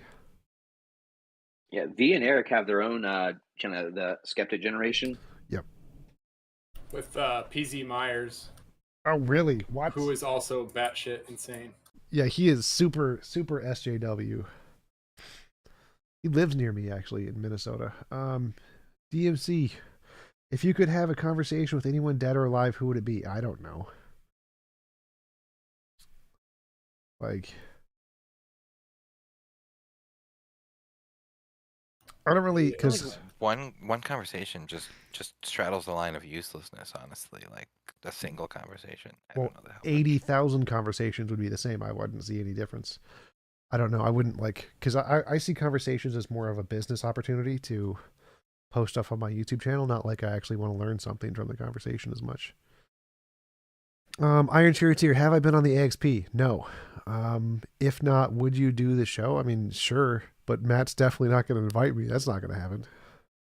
Yeah, no. I mean, and for good reason. You're awful, but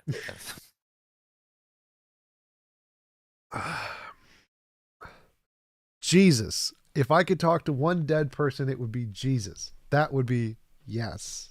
oh, that's good. Then you could suss out some like factual information that might be Yes. missing Yep. from it. Yeah, that's good. Ask some I'm a trick Christian. questions. I should have thought of Jesus, but it wasn't the first person that came to mind. That's because he's alive, dude. It's because he's alive. Yeah, well, no, he's not, but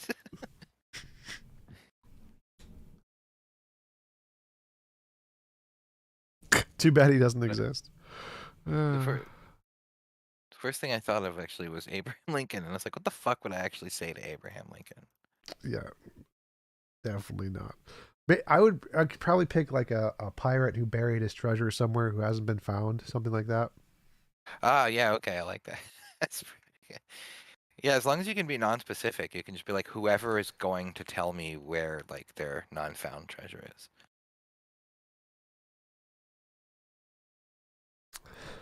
Yes, I mean I acknowledge Jesus was a real person and then died, for sure. Albert Faust. There's been a resurgence of mythicism lately, though, and I think it's got an okay case. They need more evidence. Resurgence. I don't know if there's been a resurgence, not academically, maybe in like Discord and stuff, maybe. Yeah. I don't know about the academic case for it at all. But if for more and more people, it's gone from 2 to 3 mythicists. Fair. Okay. Hey, how often do you do this show? A few times a week. I just started doing the after shows. I haven't really done those before, but I should.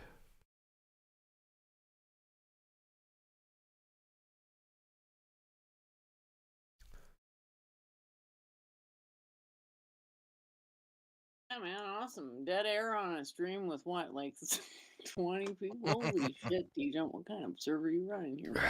I feel like it's your fault, Jen. You're just intimidating everybody. I'm sorry. Okay. You want me to leave? I'll leave. I will, like, go on a vow of silence. I will. Tom, does Razor Core still come around? No, I haven't seen him in a while. Did Scotty ban Friendly him? white supremacist? Yeah, I know who you're talking about. Was white supremacists on the server? Yes, there was, definitely. I mean, besides TJump, but I have a question, Tom. How do you feel about de-radicalization processes? From what? De-radicalizing what? For people, like obviously, like from white Nazi or whatever to like not so much Nazism. Well, like, what do you mean, like forcibly? Like as opposed to ostracizing them from society, like like the Daryl Davis, the shit that he does, if you know who he is. Oh yeah, the large rotund black guy who joined the KKK. Yeah. Yeah, he's awesome.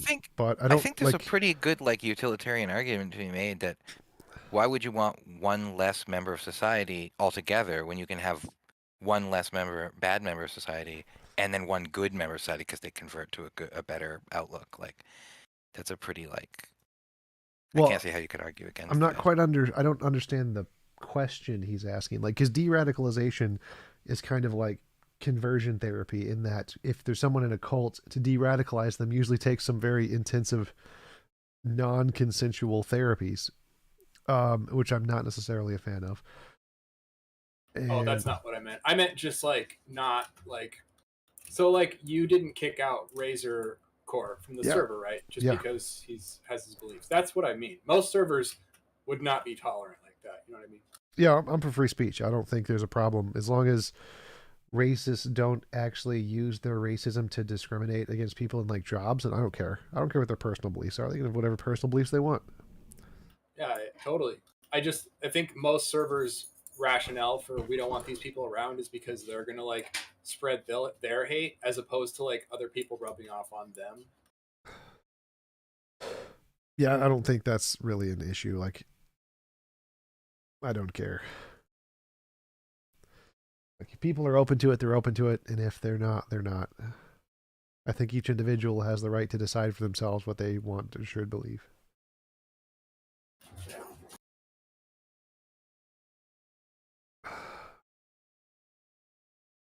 Hey, I got another question for you, kind of on the same lines. I mean, I do agree that, I don't really care what people are, provided that they're not having an impact on the real world. You had mentioned Matt Dillahunty earlier and his SJW stuff.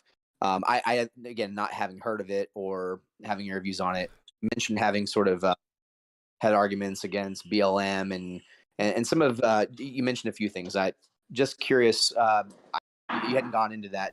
If you don't want to go into it here on this What's the question? platform. Yeah, more of just what is your position on that as far as why you feel like maybe you are maybe again, if I didn't understand your position, I apologize, but it sounded like you're saying. Yeah, so I argued against BLM because their primary argument.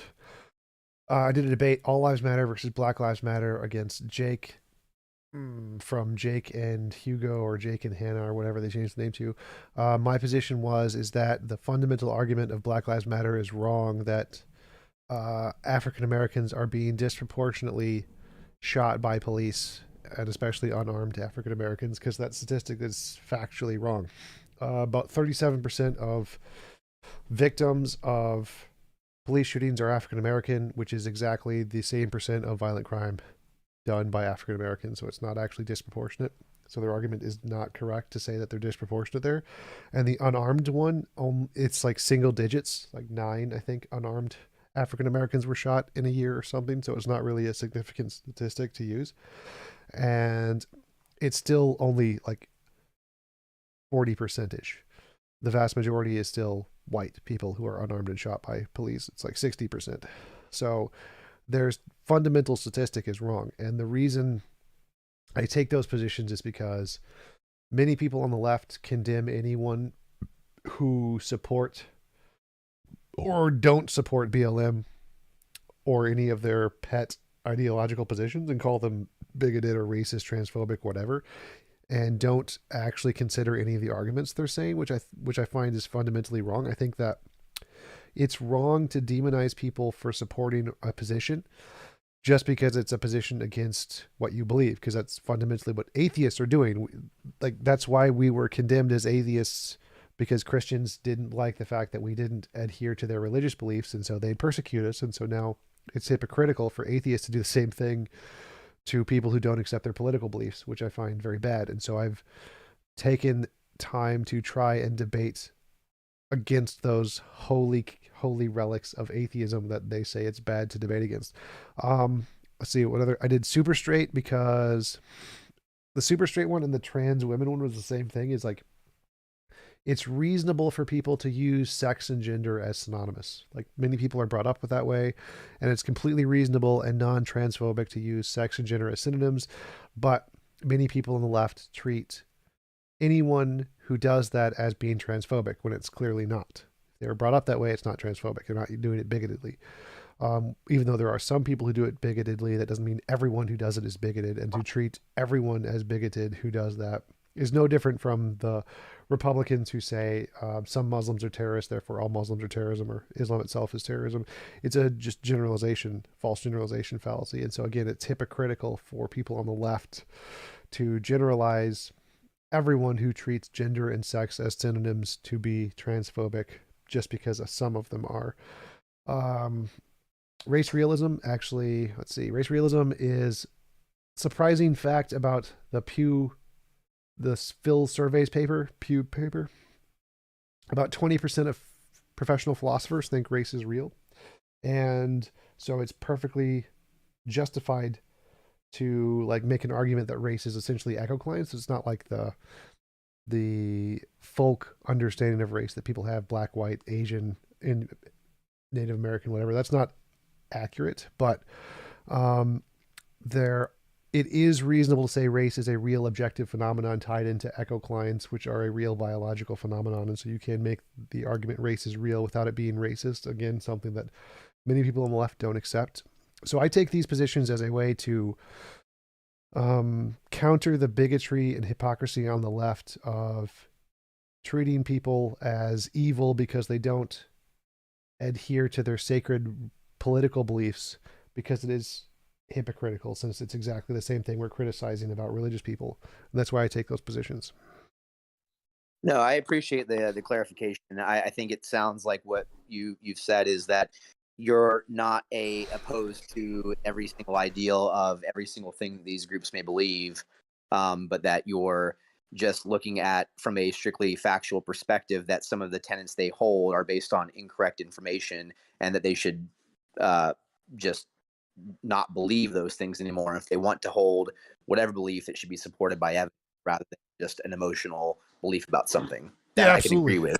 Yeah, so I'm not against the goals of like BLM of equality and stuff, but there are factual criticisms that you can levy against them, but really the bigger issue is the fact that if you criticize them at all ever for any reason, a large portion of the left is going to call you racist or bigoted or transphobic, and that I see as the bigger issue. And why I'm interested in taking those topics is to show the bigotry and hypocrisy on the left for simply criticizing a position, even if it's perfectly rational. No, that I can agree with. I think that if anything, that should be a view to take to say, hey, this allows me to sort of like steel man, this argument instead of like allowing it to be misrepresented, allow it to be taken into a different direction than I meant. Let me abandon ideas that don't are not supported by any facts or evidence, and let me actually, take it based on what is real, and then let people believe that based on what they will. Exactly, and that's why it was ironic that Matt Dillahunty was calling me a garbage human for taking the All Lives Matter position in that debate. Yeah, I think that's an appeal to pathos that I think he would generally reject, but maybe is unaware of in a sense. If I haven't heard that, yeah, assuming he did, then I would assume that's probably where he's coming from, just from an unconscious place. That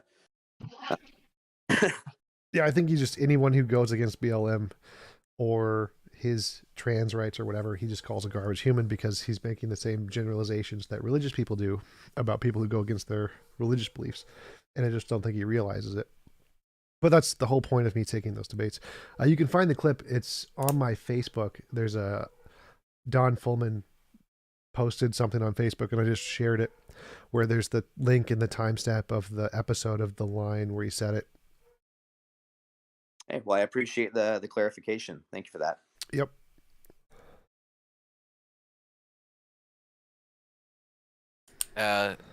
Why is your head a perfect oval? Because I'm fat. Okay, good. Glad to know.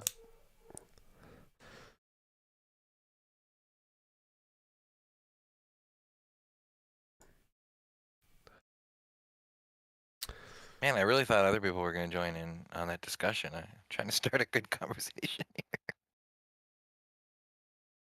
Question, Tom. What got you into, philosophy and debating?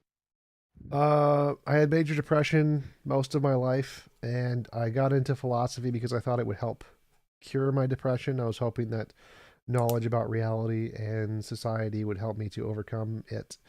And that's how I got into philosophy. Did not work at all. Debating, kind of the same thing. I thought that discussing the ideas was something that helped me cure my depression. In a way, it worked because it got me a job as a YouTuber, but it didn't really solve my depression as much. No, it didn't have that effect. But that's how I got into it. I got into it as a hope that it would solve my depression. I appreciate it. Yep.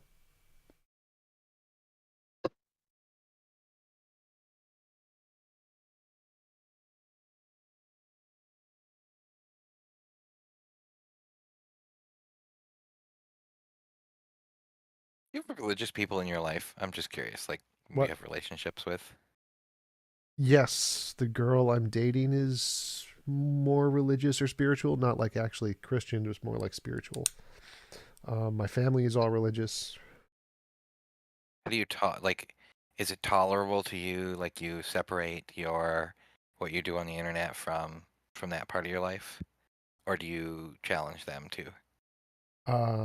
If they want to talk about it, sure. If not, then no. Like, I don't ever try to force my conversations on anybody because I don't really like talking to people in general. So if someone asks me a question, I give them the honest answer either way.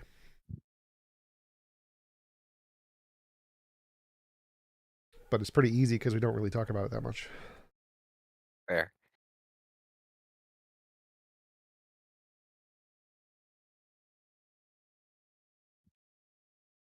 You like debating, and would you call it a hobby? Mm, I mean, I know it pays the bills, so theoretically it's not actually a hobby, but like, do you also do it as a hobby? I don't know. I hated it originally. Like, I hated talking to people ever for any reason back when I was super depressed. And inviting professors out to coffee was like a way for me to practice socially interacting with people and getting used to it.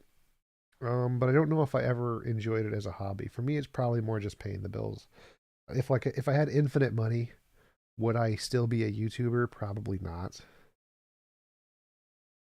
Well, damn, don't get too rich then. We're gonna miss you.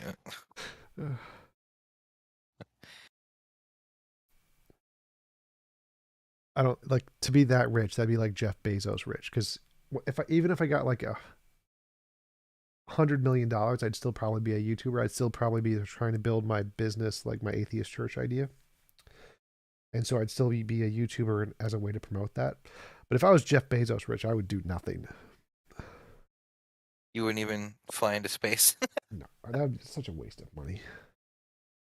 There are no hot blondes in space. You want like an actual atheist building with like a preacher and everything? Yeah, like an actual atheist building. So I'd do two things. I would build, first thing, I would get an apartment building and decrease the rent for the tenants as much as possible. Because the goal of the church would be to decrease the cost of living for as many people as much as possible, which I think is one of the big problems with churches, that they don't do enough to actually help people. I think that if churches actually built companies to help people, like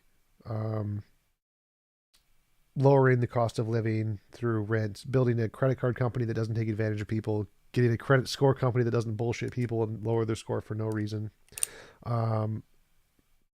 make the like a USPS kind of savings and loan to replace payday loans. I think that if churches would just create actual companies and do them better, that would be a better usage of churches rather than just an organization for people to meet on Sundays. And that's what I want to do with the atheist church. I want to use it to build companies to do a better job than the crappy capitalist companies that we have. And I'd also have like a meeting space to do debates and lectures and YouTube and stuff. So I'd have a regular church to meet on Sundays and do this kind of meetings and chats and whatever. Yeah, if that actually ever becomes like a thing, I hope I don't have to convert to visit, because it actually sounds pretty cool. Well, no, it'd just be like any other church. It's free to open. You can just walk in. Who cares what you believe? It's just open to anybody. So yeah, most of the atheist church actually require membership, which is dumb. We would do it more like a religious church, which is there's no membership. You just show up, pass around a little plate. If you want to give money, give money. If you don't. That's the better way to do it. Then you have to admit to all the precepts that atheism is a religion. That's the point. So the point is to say, when they say atheism is religion, I'm like, yeah, it is, and it's better than yours. Talk about charity. Oh, I agree. It's a much better response. So Iron Cherry Tier, did therapy help you at all with your depression? No. Therapy did nothing. It made me worse. The therapists are idiots. TJump, how is the hot blonde foundation going? It's going good. She's actually a hot brunette, though. Slightly disappointed, but I'll tolerate it. She's like a 9 out of 10, so it's worth it. But I need more. I need more of the more funds for the hot brunette foundation.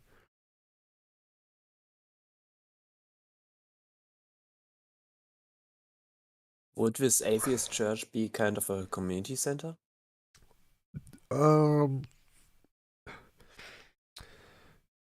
Maybe. I haven't thought about doing like a community center where you have like basketball and stuff, but we would do Section 8 housing. So we'd buy a bunch of broken down housing, fix it up, and let people who couldn't afford housing live there. And the government sends you a check, which is really nice for that. We would do regular housing for like apartment buildings would be more for middle income people who could afford it, because it's harder to maintain that for poverty people in poverty. Maintaining an apartment building for people in poverty is extremely expensive and very difficult to do. So it's better to do that one for middle income people. But Section 8 housing is definitely a possibility to help people who are in poverty to afford housing. But we definitely have a church building for like get-togethers and stuff.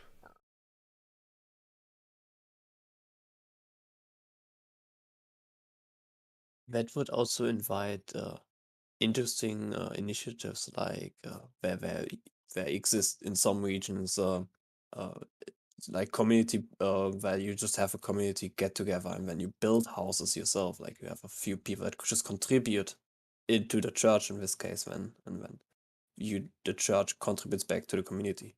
Yeah, like Habitats for Humanity, that would be one of the things for sure to build low income housing. One of the ways I'd do it would be there's a 3D printer that can print cement homes. It's a big like house sized scaffolding with a cement 3D printer on it.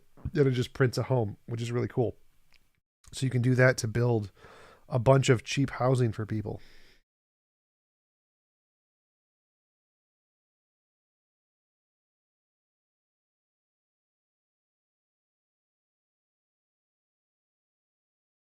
Iron Charioteer, did medication ever help you with depression? No, medication did nothing. I also tried, what's it? TMS, transcranial magnetic stimulation. It didn't work either. Also garbage. None of the therapies from helped at all. None of the drugs helped at all. None of the experimental therapies helped at all. It was sex. Sex is the only thing that helped.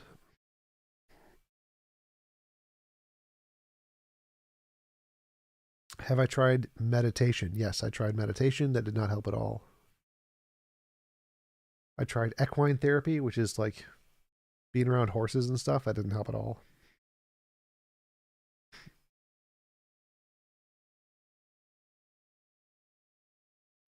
I mean, horses maybe makes it worse because, like, they're kind of a nervous wreck sometimes, aren't they?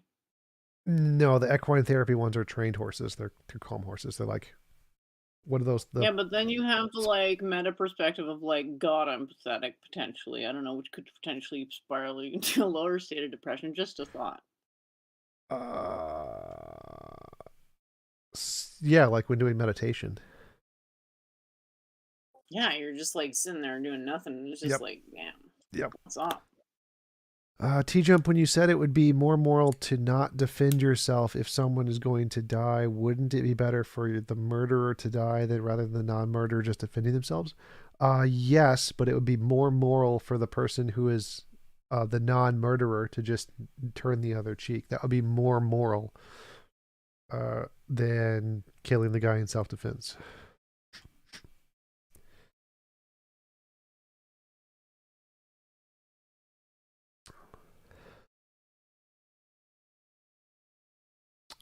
Doc, player I'm not. TMS is not garbage. TMS can help a lot of people. So I'm not saying it's not. It was garbage for me. It did nothing for me. Not necessarily that it's garbage for everybody. Don Fulman, did you try Jesus? Yes, I ate many different tiny pieces of Jesus and drank his Jesus blood. It tasted very much like grape juice. It was not very effective.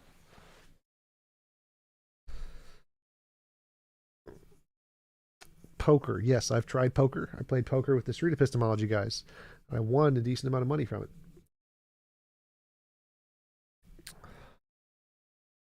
Did you try forgiving your parents? For what? My parents didn't have, it wasn't their fault, I don't think. Depression was biological.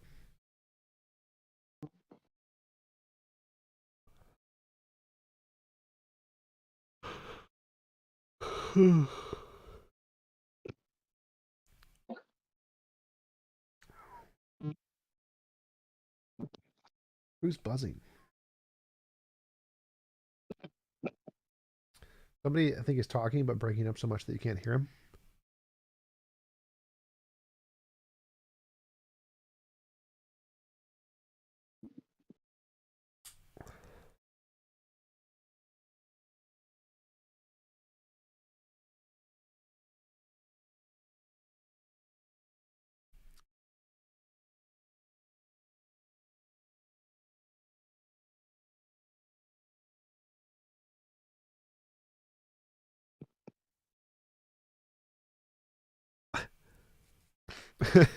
I tried finding Jesus. All I found was my missing TV remote. Does he read super chats from here? No. Occasionally.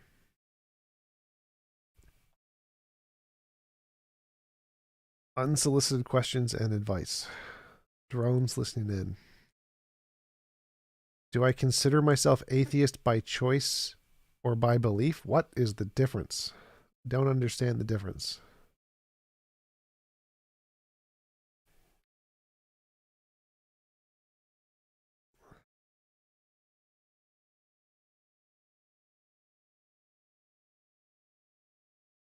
Why do I think Christianity demonizes sex so much?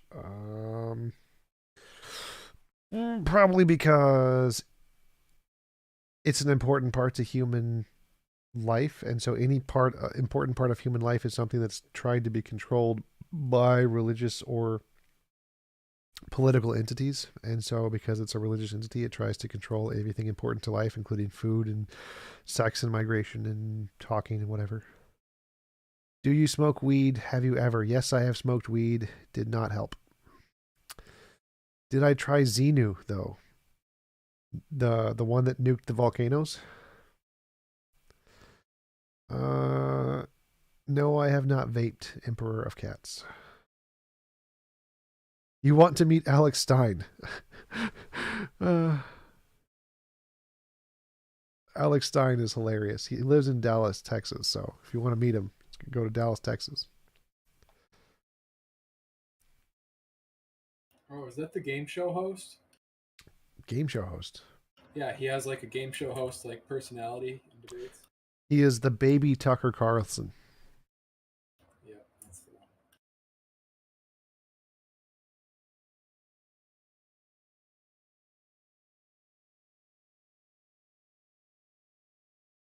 I do find him very funny.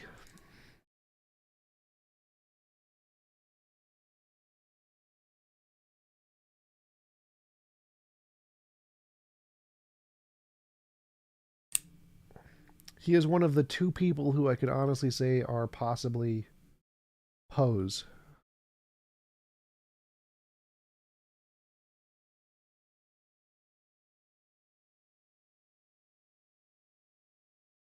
Yeah, Alex Stein is hilarious. He has a very funny personality. He does a very good satirical baby Tucker Carlson impression.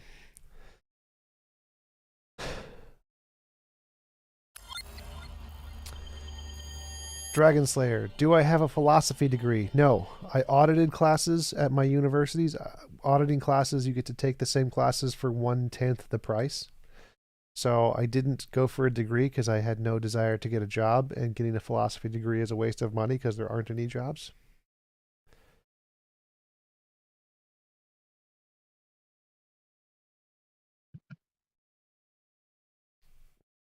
Your metal is weak?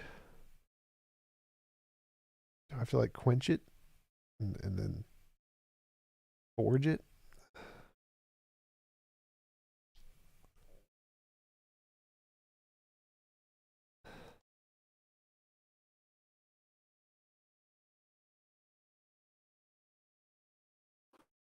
I have an actual question, Teach. Like, do you think it's a problem that we conceive, of large and small scale infinities with the same construct? No, because infinities aren't numbers, they're sets. So imagining different sizes of sets shouldn't be a problem. I don't think it's an issue that as you converge the fine scale, using the same construct to approach the fine scale as the large scale, and that's not a contradiction to get bigger and smaller. No. Have that be equipotential? No, because they're just sets. Sets are allowed to be bigger and smaller. It's like a different dimension on a line graph. It's not the same as numbers. So there's no problem with it as long as you understand the difference between how sets works and how numbers work. You have to be a Jaunty. presuppositionalist that these things have some sort of bearing on reality. What? No, infinites don't necessarily have to have anything to do with reality. They could be purely constructs. It wouldn't make a difference. They could still describe them in the same way. Jaunty, have you ever gone live on TikTok? Yes, I've gone live on TikTok once or twice. But I haven't really tried it much because I don't. Maybe I could go live on TikTok on my phone while doing a debate. That could possibly work. That would be interesting. I wonder. How can I get audio to my phone though? Maybe if I use like a splitter on my headphones, maybe I could try that. Like that would be interesting. That'd be an interesting thing to try.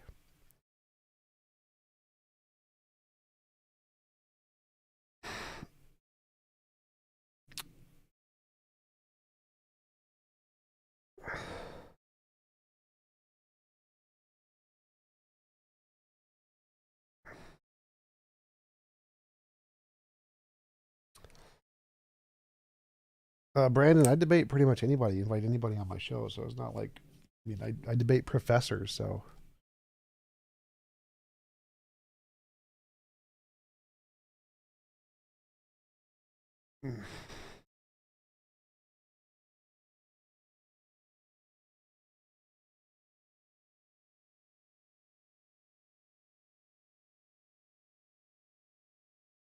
I most definitely think you should host a TikTok debate live. They get like thousands of views. I see it all the time. I need to know how to set it up. I don't know how to set. How do I do that?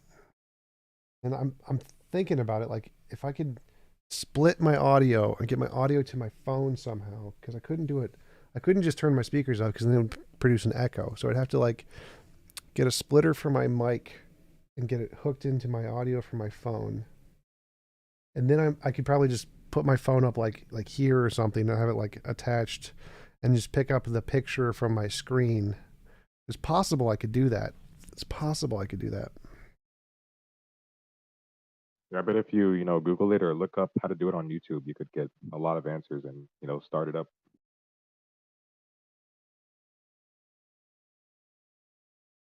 Do you have 2 monitors, TJump? Yes. I have a laptop screen and a TV screen. Oh, okay. You should look into getting a dual like audio card. Once it's hard to kind of get together, but once you get it together, it's super useful. Why? For what? So like, if you split like your system into 2 screens, you still are using the same audio card. Sure. So like, it's hard to like if you do like recording and stuff. It's difficult to like. There's so many different volumes and stuff to manage. Whereas if you just get 2 audio cards, it's easier. I'm not following. So That's because I'm doing a shitty job of explaining it. But like, maybe just look into it a little more and you'll see what I mean.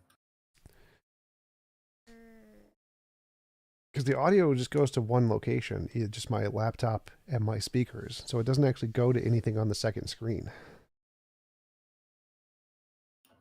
Oh, I see what you're saying. Yeah, I guess for TikTok it wouldn't really matter.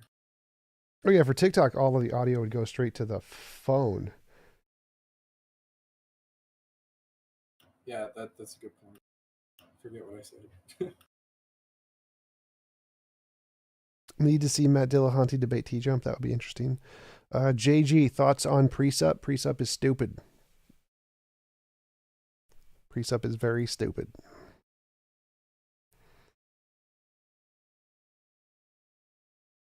Jay Dyer, TJump versus Jay Dyer round 2. That would be funny.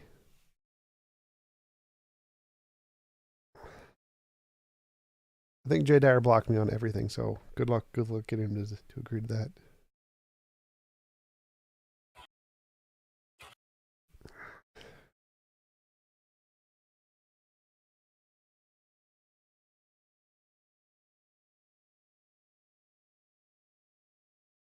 Clayton Hughes, what is the least bad pro-theist argument in your opinion? Like, I mean, the cosmological, but it doesn't actually work for a god. The DNA argument used to be good, but it got crappy because we made progress in the field of biology. Are you married? No. Who's worth Darth or Mr. Batman? I think they're both bad, but for different reasons. Darth is probably more intelligent, but more annoying. Batman is probably less intelligent and also very happy with the pedo argument. Very, very, very pedo usage. What? He calls everybody a pedophile. That's like his go-to argument. Oh, that reminds me, Tom. Have you heard of Mr. Girl? Nope. Oh, dude, you should look him up. He's quickly gaining prominence. He did the review on Cuties. If you're familiar with that. Does he have anything to do with like God or philosophy? Philosophy sort of. It's more like psychiatry or psychology. But like he does a lot, so everything is on a spectrum to him. Like everybody is a pedophile to a degree. It's really interesting. You should look him up. Iron Charity, what would you do if you had 6 months to live? Lots of sex. Not much else. Netflix and chill for like 6 months.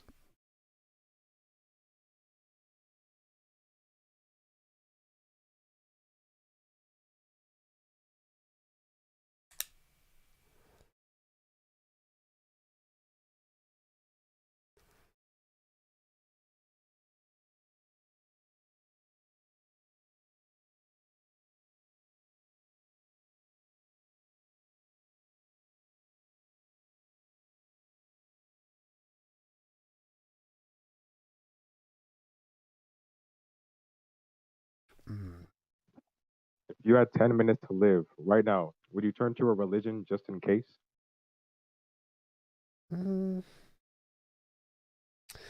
Probably not, because I think all the religions are pretty dumb. I'd probably go with maybe a general god, if anything. Yeah. You just accept Jesus and you lower your chances. Yes, that would be true. Like going to heaven, the Christian heaven would be bad. Yeah, probably worshiping God for eternity. No free will in heaven.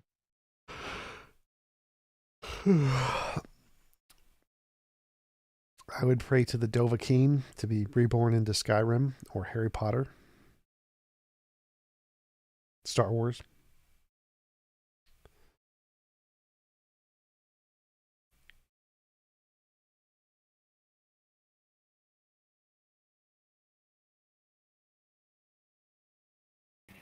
Star Wars Heaven would be pretty dope. Yep. I probably wouldn't go with any of the movies. I don't like those storylines. I like the side storylines a lot better. Like I read a bunch of the Star Wars books that were not like directly related. They were like of other Padawans and Jedi and Sith guys that had nothing to do with the original 9 movies. And I really liked those stories a lot. KOTOR, the games, Star Wars Knights of the Old Republic, that was amazing. That was an amazing game. Yeah, it was.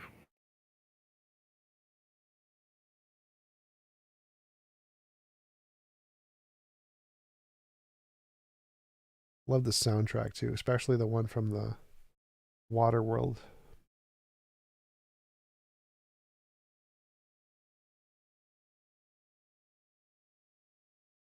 Thoughts on cosmic skeptics' argument for veganism? Clayton, I think veganism is morally right. I think that animals are conscious and so it's immoral to kill them. I just don't care. I like cheeseburgers more than I like being moral.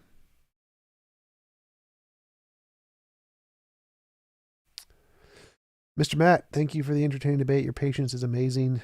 Lol. Thank you. Thank you for the super chat. I appreciate it.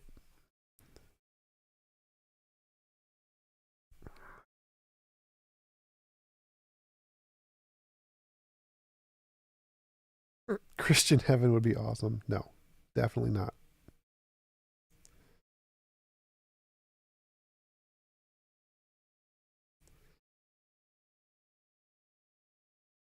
If anybody on YouTube wants to join the Discord and speak, say stuff, Discord link is in the bottom right.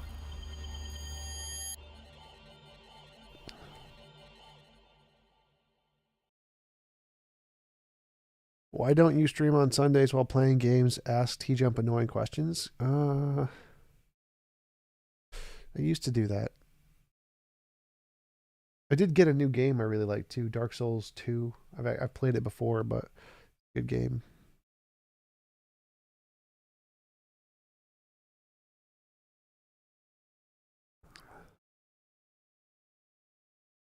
Deftones fan. Nope, I don't even know who that is.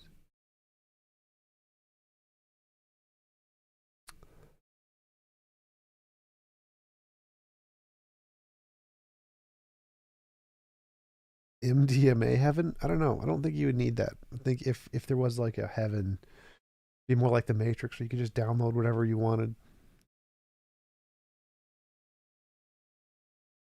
Not all Christian music is bad, just most. I mean, most music in general is bad.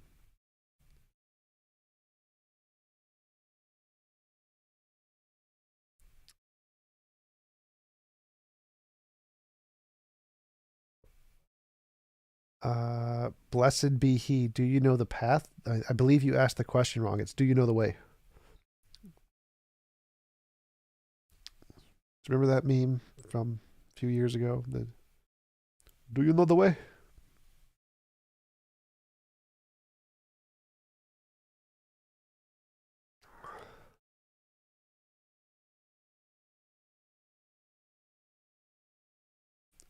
But is Cosmic's argument good? I don't know what Cosmic's argument is other than killing animals is bad. Animals suffer. Don't kill animals. Isn't that like essentially Cosmic's argument? Does he have his own unique argument other than that?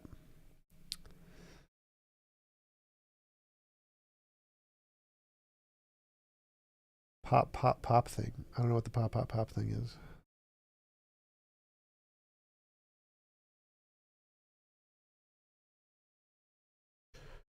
I like instrumental music.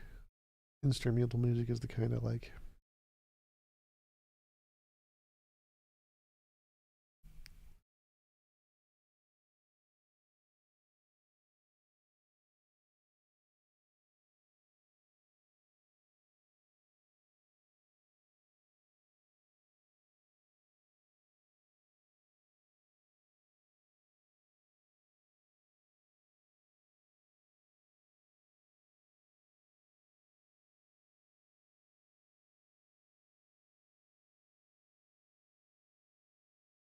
Plants do not suffer. Plants feel nothing. But I wouldn't eat plants anyway because they're disgusting. Is eyebrow mango? Can we debate now? I'm gonna need to go to bed. Mango. Where did we? Was it Twitter? Twitter. It was Twitter. You need to pay me still, Mango. You're gonna pay me 50 AUD. What's the topic? Whatever he wants to talk about. I don't remember. Mango. Where? No, was it Facebook? No, was it Discord? I don't remember where Mango. Where was my message to Mango where he said he was going to pay me 50 AUD?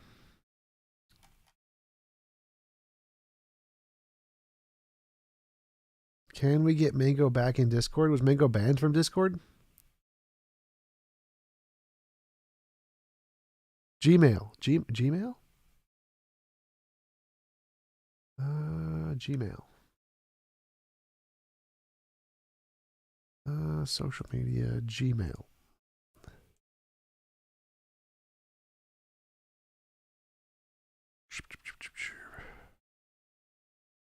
Conversations.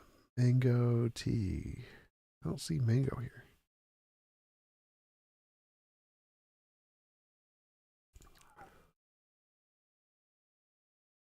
Thoughts on the Juicy Lucy? Juicy Lucy is an amazing burger from 5-8 Club.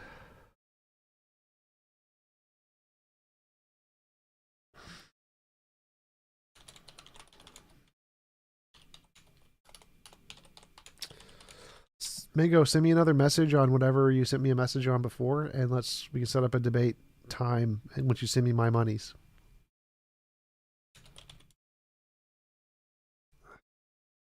I need to go to bed at probably by 10:30, an hour, less than an hour. Because I woke up at like 1 a.m. or something stupid. Is it immoral for a lion to eat? If it killed something, it's immoral. Basil is pretty good, though. Basil is a garnish. It is not meant for eating. Mint is disgusting and useful for nothing. Oh, Tom, do you think vegans that have like vegan dieted cats, do you think that's animal abuse? Not necessarily. Like, as long as they're getting enough nutrition, then no.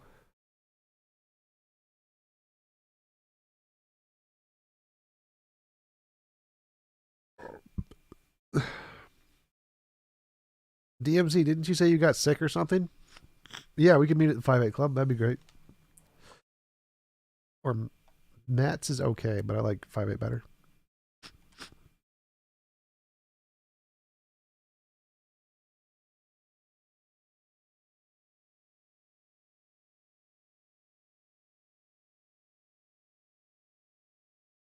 Yeah, Mango is supposed to pay me 50 AUD to debate. AUD, Australian something dollar. Not AED. AED is like Middle Eastern monies, I think.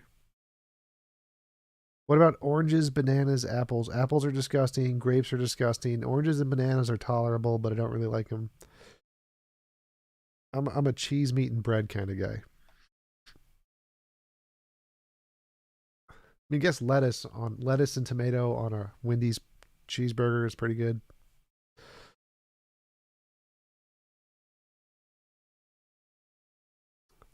Yeah, I like 5-8 more too. 5-8's better than Matt's. I don't like mojitos. Mint in a mojito? I don't like any kind of alcoholic drinks ever. They're disgusting.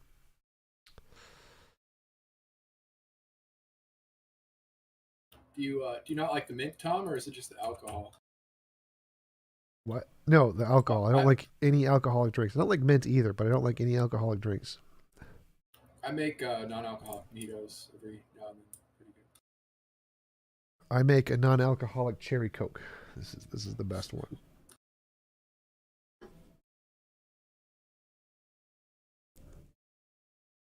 Meat over morals. Exactly, Matt. Meat over morals.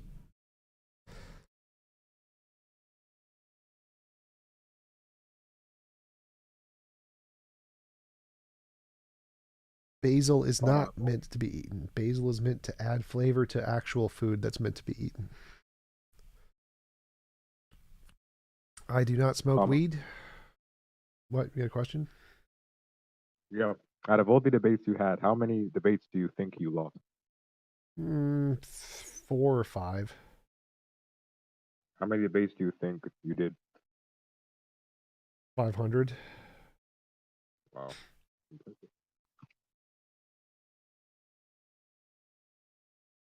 Like, you can go to my YouTube channel and check my uploads. That's about how many debates I've done. Carrots are disgusting. Corn is okay. Corn on the cob with like salt and butter and pepper is good. That's edible, I guess. Have I hunted? I think so. In my past, I did. It's not something I really enjoyed.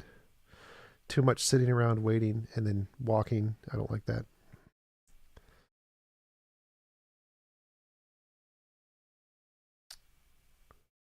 Yes, Brace. I knew that was Middle Eastern. United Arab Emirates Dirham. He's going to pay me an AUD, Australian, something. Australian koala dollar.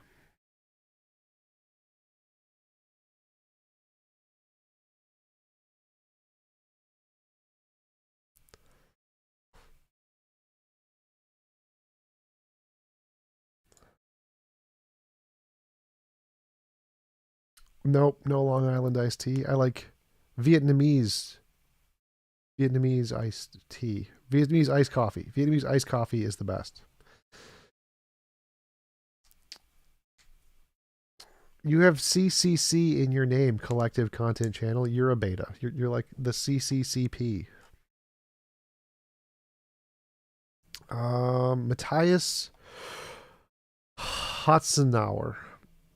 Does free will exist, or is every action predetermined? No, free will does not exist. Free will, as far as I know, is impossible. Everything you do is either done for reasons, in which case it's determined by those reasons and not free, or it's done for no reason, in which case it's random, in which case it's not free.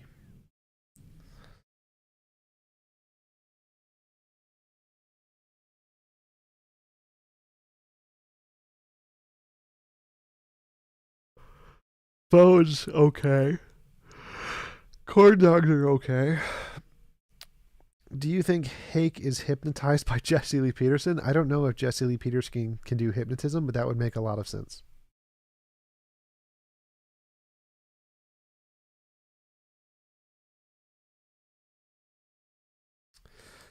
Have I ever eaten poutine? Yes. I don't like it, though. I don't like poutine. Poutine is nasty. It's like... Did you have it in Quebec? No, I just don't like If gravy. not, it wasn't a poutine. I don't like gravy. Like, why would you ruin fries with some kind of nasty gravy stuff? You need... What goes on fries is cheese and bacon. I'm just gonna pretend I didn't hear that for the sake of our friendship.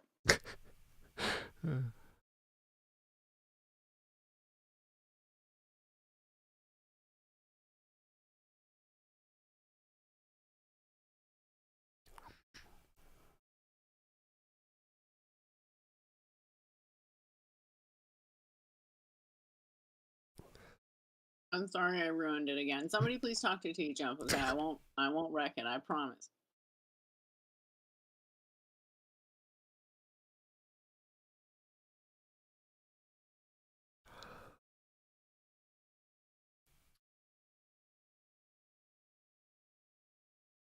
Gin wrecks everything.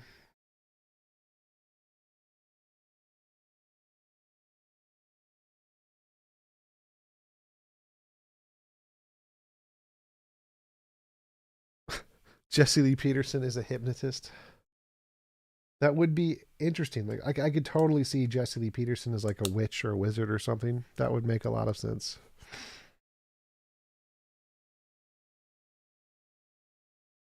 How much for a debate, Mr. Boss? $50.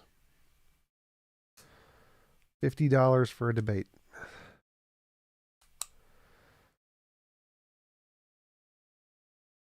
Fast food places, I like Wendy's.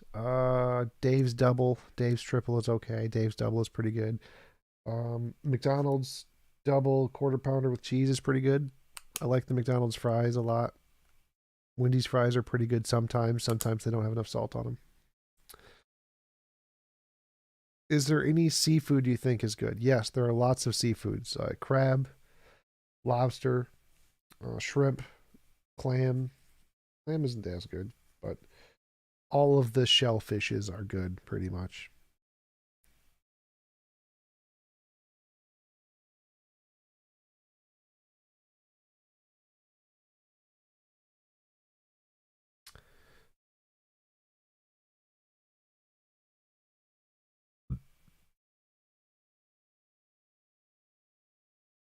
Wendy's spicy chicken sandwich, it's okay. I like Dave's Double better.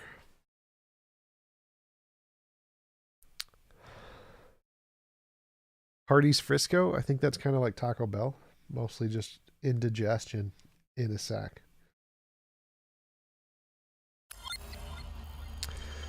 Dragon Slayer, McDonald's is great. Yes, I like the double quarter pounder.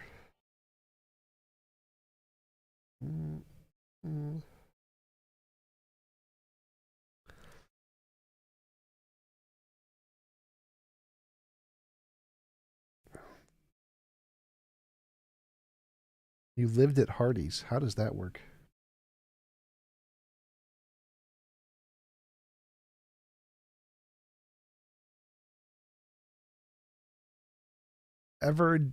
debated a real pastor. Yes.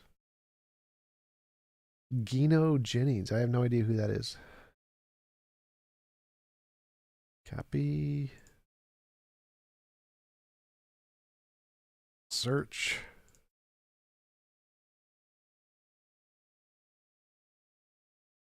The First Church Truth of God broadcast. Well, that's going to be interesting. First Church Truth of God broadcast. I can send him an email. Let's see. Favorites work. See what he says. That'll be interesting.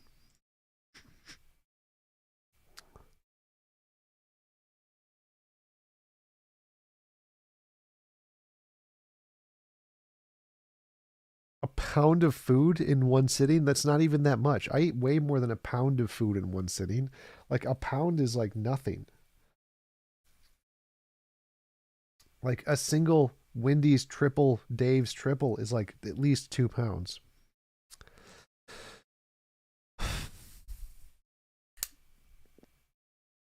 What's your favorite burger? My favorite burger is the 5-8 Roadhouse burger.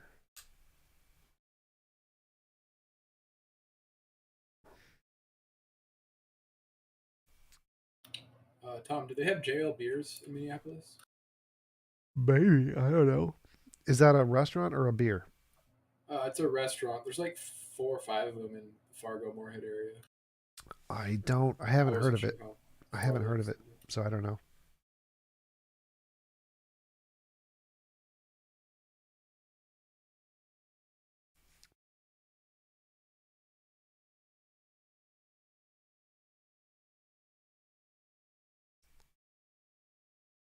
Kind of sounds familiar, actually. JL. It's like a really small, skinny building. Damn it, not what I wanted. That's not the button I wanted to press. Go back here. JL Beers. Burnsville. Yes, they do have one. Check them out sometimes. They got really good fries, chips, and burgers. Burnsville. Directions. It is 18 minutes away.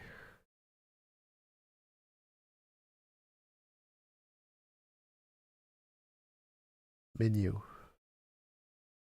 The burger doesn't look bad. God damn it.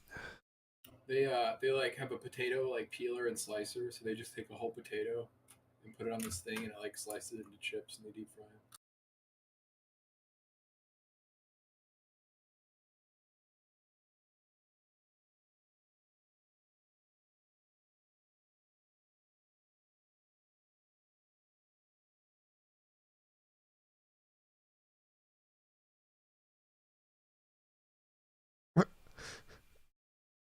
DMC says they're gross. Wow. I disagree, DMC. Iron Charioteer, what do women want? Money.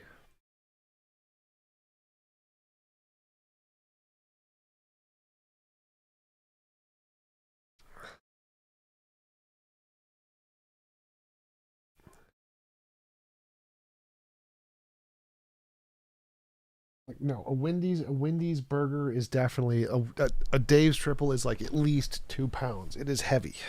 It is 90% grease weight. It's heavy.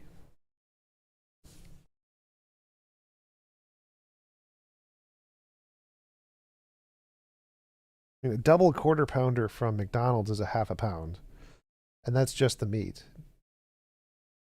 And there's 3 patties in a Dave's triple, and each of those is bigger. How many hours do I sleep? Not many, usually. What is my dream job? I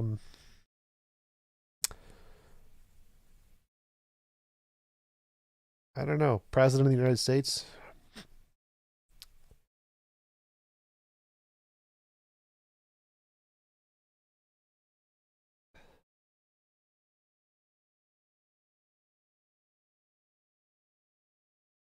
Is weed legal where I'm at? No. Can you even jump, though? I used to be able to dunk a while ago. Not anymore. I'm fat. I gained a lot of weight over COVID.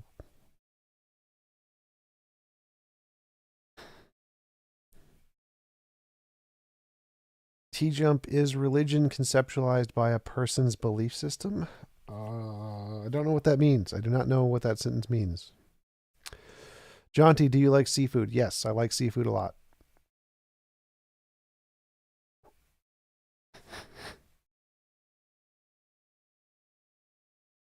I think maybe they're asking, like, are religious beliefs the same class as other beliefs? It seemed like. Yes, all beliefs are beliefs.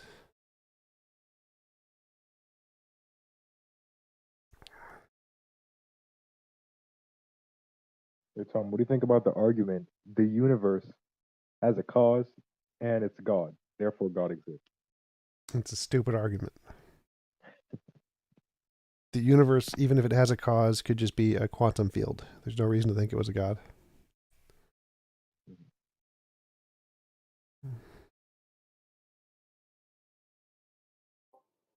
We're gonna call the quantum field God. We can just cut out the middleman.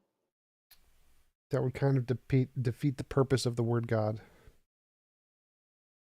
No, it defeats the purpose of the word quantum field, which is incoherent.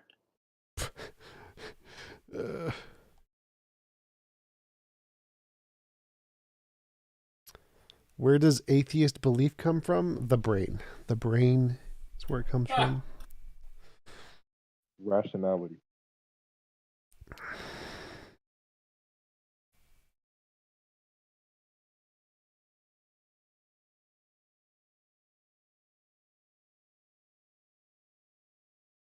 Last question from Dragon Slayer. Leighton Hughes asked who your toughest debate opponent was. My toughest debate opponent would probably be Rob Coons, I think. I really struggled in my first debate with him, but then really did a lot better my second one. Probably Rob Coons.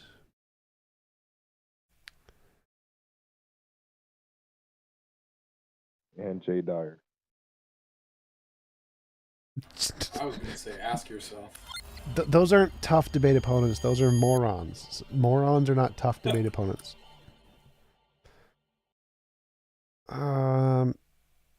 Mango T, do you have anger? If so, you are not rational. That's not how anger works, or rationality. You can still be angry and be rational at the same time.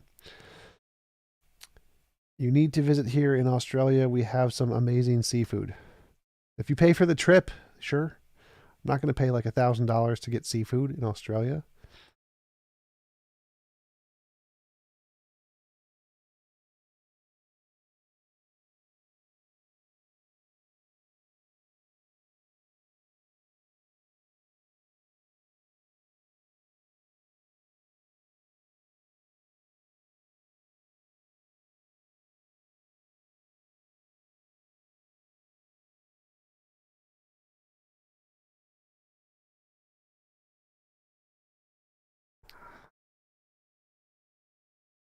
Where do broken hearts go? Usually into the ground.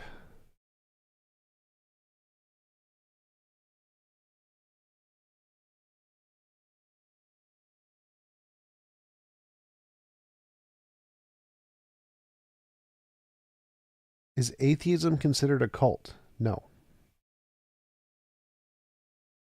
You can definitely be angry and rational at the same time. It's totally possible. It's not hard even. Like, I've had a lot of practice at that. If God proved his existence, would he then stop existing? What?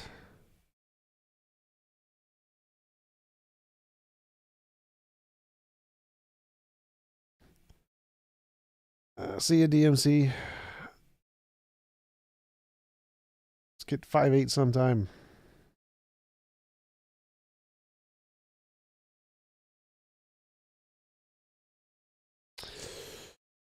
Yeah, I have to go too. I need to go to bed. I'm going to fall asleep. Thanks for showing up to the chat, guys. See you later. Thanks for people in the Discord who didn't say anything because you're lame. Night, bud.